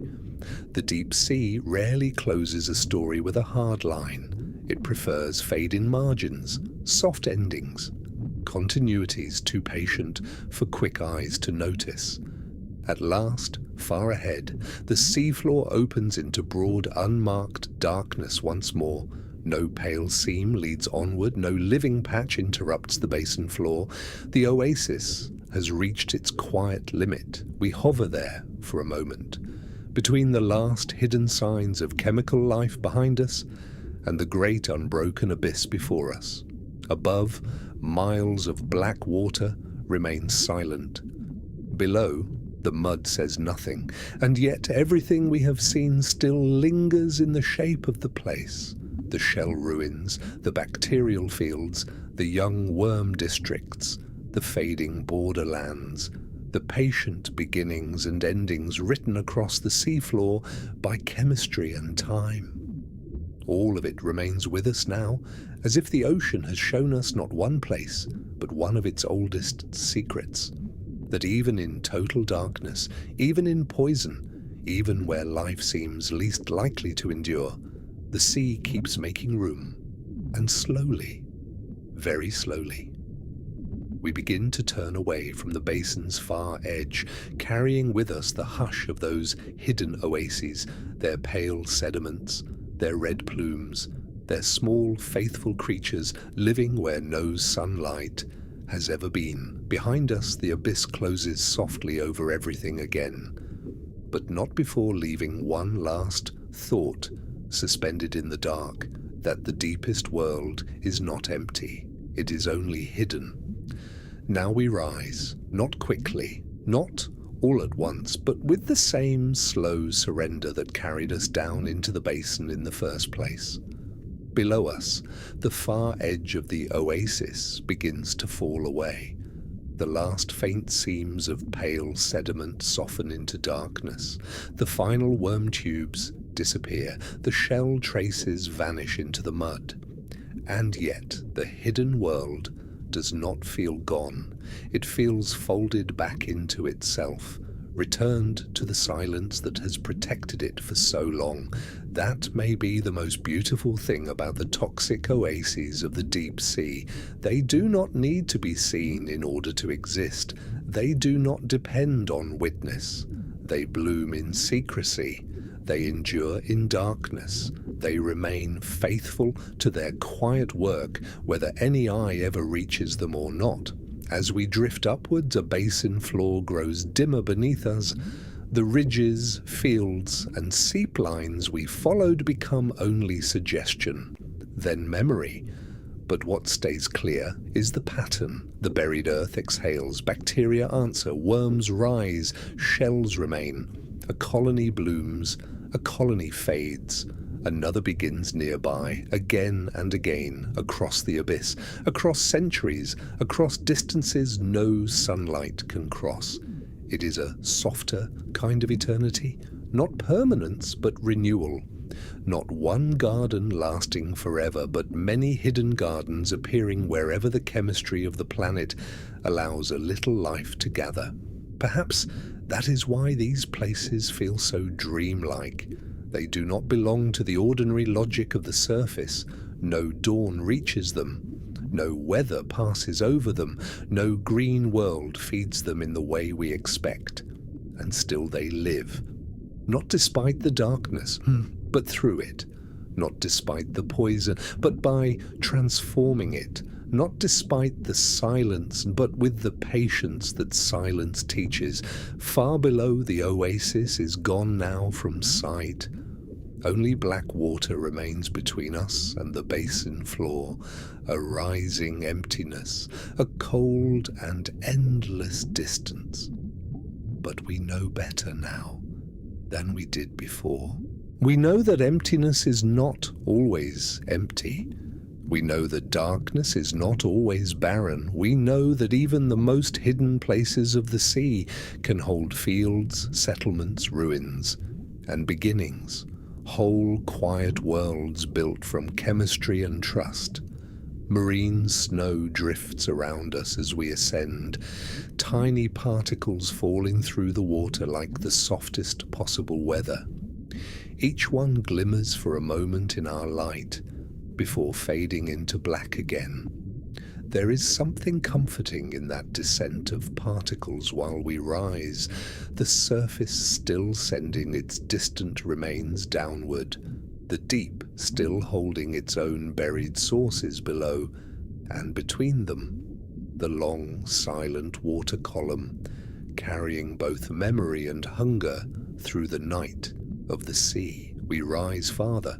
Somewhere above, far beyond sight, waits the world of waves and wind and sunlight, a world of quick motion, a world of bright hours, a world that often forgets how much life can happen in secret. But below, beneath all of that brightness, the toxic oases continue, the seep lines, the bacterial films, the shell beds and worm towers, the fragile beginnings, the fading margins, the patient, hidden districts of the abyss, they continue without us. And that feels right. Some wonders do not ask to be possessed, only understood, gently, for a little while. So, we leave them there, in the cold breath of the buried earth, in the pressure of eternal night, in the calm dark where life learned to feed on what the world above would call impossible. And as we keep rising, the last thought the basin gives us is simple, that the ocean is older than our fears, more patient than our imagination, and kinder, perhaps, in its strangest depths than we ever knew. Because even there, where poison seeps through mud and no sunrise has ever fallen, it still makes room for living things to gather close, to endure, to build small hidden worlds, and to rest together in the dark. We continue to rise through the dark water, slowly leaving the hidden basin behind. There is no final sound from below. No closing sign, no last dramatic revelation from the seafloor, only distance, the kind of distance the deep sea knows better than any place on earth. Distance layered in pressure, distance carried in silence, distance so complete that whole worlds can bloom beneath it and remain unknown for ages. And yet, after what we have seen, the darkness no longer feels empty. It feels inhabited in memory. Somewhere, far below, bacterial mats still spread their pale frost across the mud. Worm plumes still open softly into black water. Small snails still cross the whitened seams where chemistry reaches the surface. Old shell mounds still hold the shape of vanished colonies. Young seep lines still test the basin for new beginnings. All of it continues without hurry, without witness, without needing the surface world to understand. Perhaps that is what makes these oases so peaceful in the end. They belong entirely to themselves. The deep sea does not explain them. It does not decorate them for our comfort. It simply keeps them far below the reach of weather and daylight, where life and chemistry speak in their own ancient language.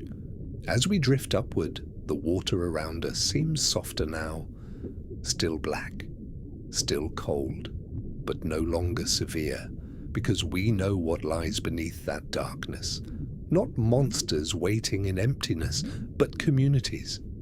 Not death ruling the basin floor, but transformation. Not silence as absence, but silence as shelter. The toxic oases have changed the meaning of the abyss. They have shown us that the sea's deepest places are not only regions of pressure and isolation, they are also places of invention, places where life found another way, places where poison became nourishment, where hidden gases became gardens, where the buried breath of the earth became enough for small, faithful worlds to endure. Far above, a very faint softness begins to gather in the water, not true light yet. Only the first suggestion that we are rising back toward layers the sun can touch. Below, the basin has disappeared completely, but the feeling of it remains. The pale fields, the shell ruins, the young worm districts, the thin, fading seams at the far edge of the oasis. All of it drifts with us now, like a dream we do not want to break too suddenly. And perhaps that is fitting, because the deep sea itself feels like a dream the planet has been having for millions of years. A dark dream of chemistry and patience, a dream in which life did not wait for comfort, a dream in which even the harshest places could become home. We rise farther still, the water begins to loosen, the darkness thins by a fraction, the memory of the surface returns, waves, air, sky. But some part of us lingers below, with the worm plumes opening in black water, with the bacteria writing their pale script across the mud, with the quiet hidden settlements that bloom where no sunrise has ever reached. And before we leave that world completely, one final truth settles over everything we have seen. The ocean is never only what appears on its surface. Beneath every wave, beneath every blue horizon, beneath every calm, shining day, there may be older kingdoms waiting in the dark, kingdoms built not from light, but from endurance, not from beauty, as we usually name it, but from patience, from partnership, from the stubborn tenderness of life refusing to disappear.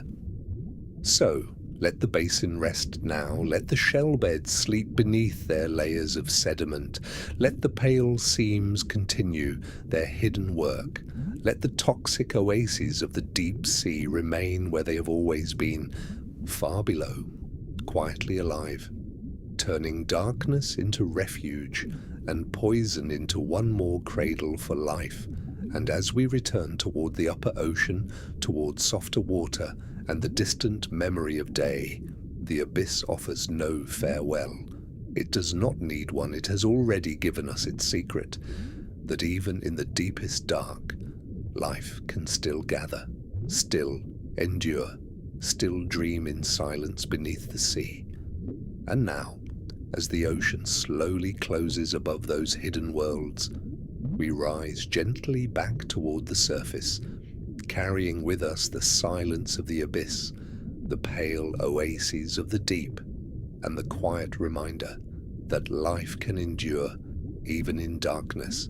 If this journey helped you relax, you can softly support the channel by liking the video and sharing your thoughts in the comments below. And if you'd like to drift with us again through more hidden oceans, forgotten depths, and quiet mysteries beneath the sea, you can subscribe to Unseen Ocean History and return whenever you need another peaceful descent. Until then, rest gently, breathe slowly, and let the deep carry you into sleep.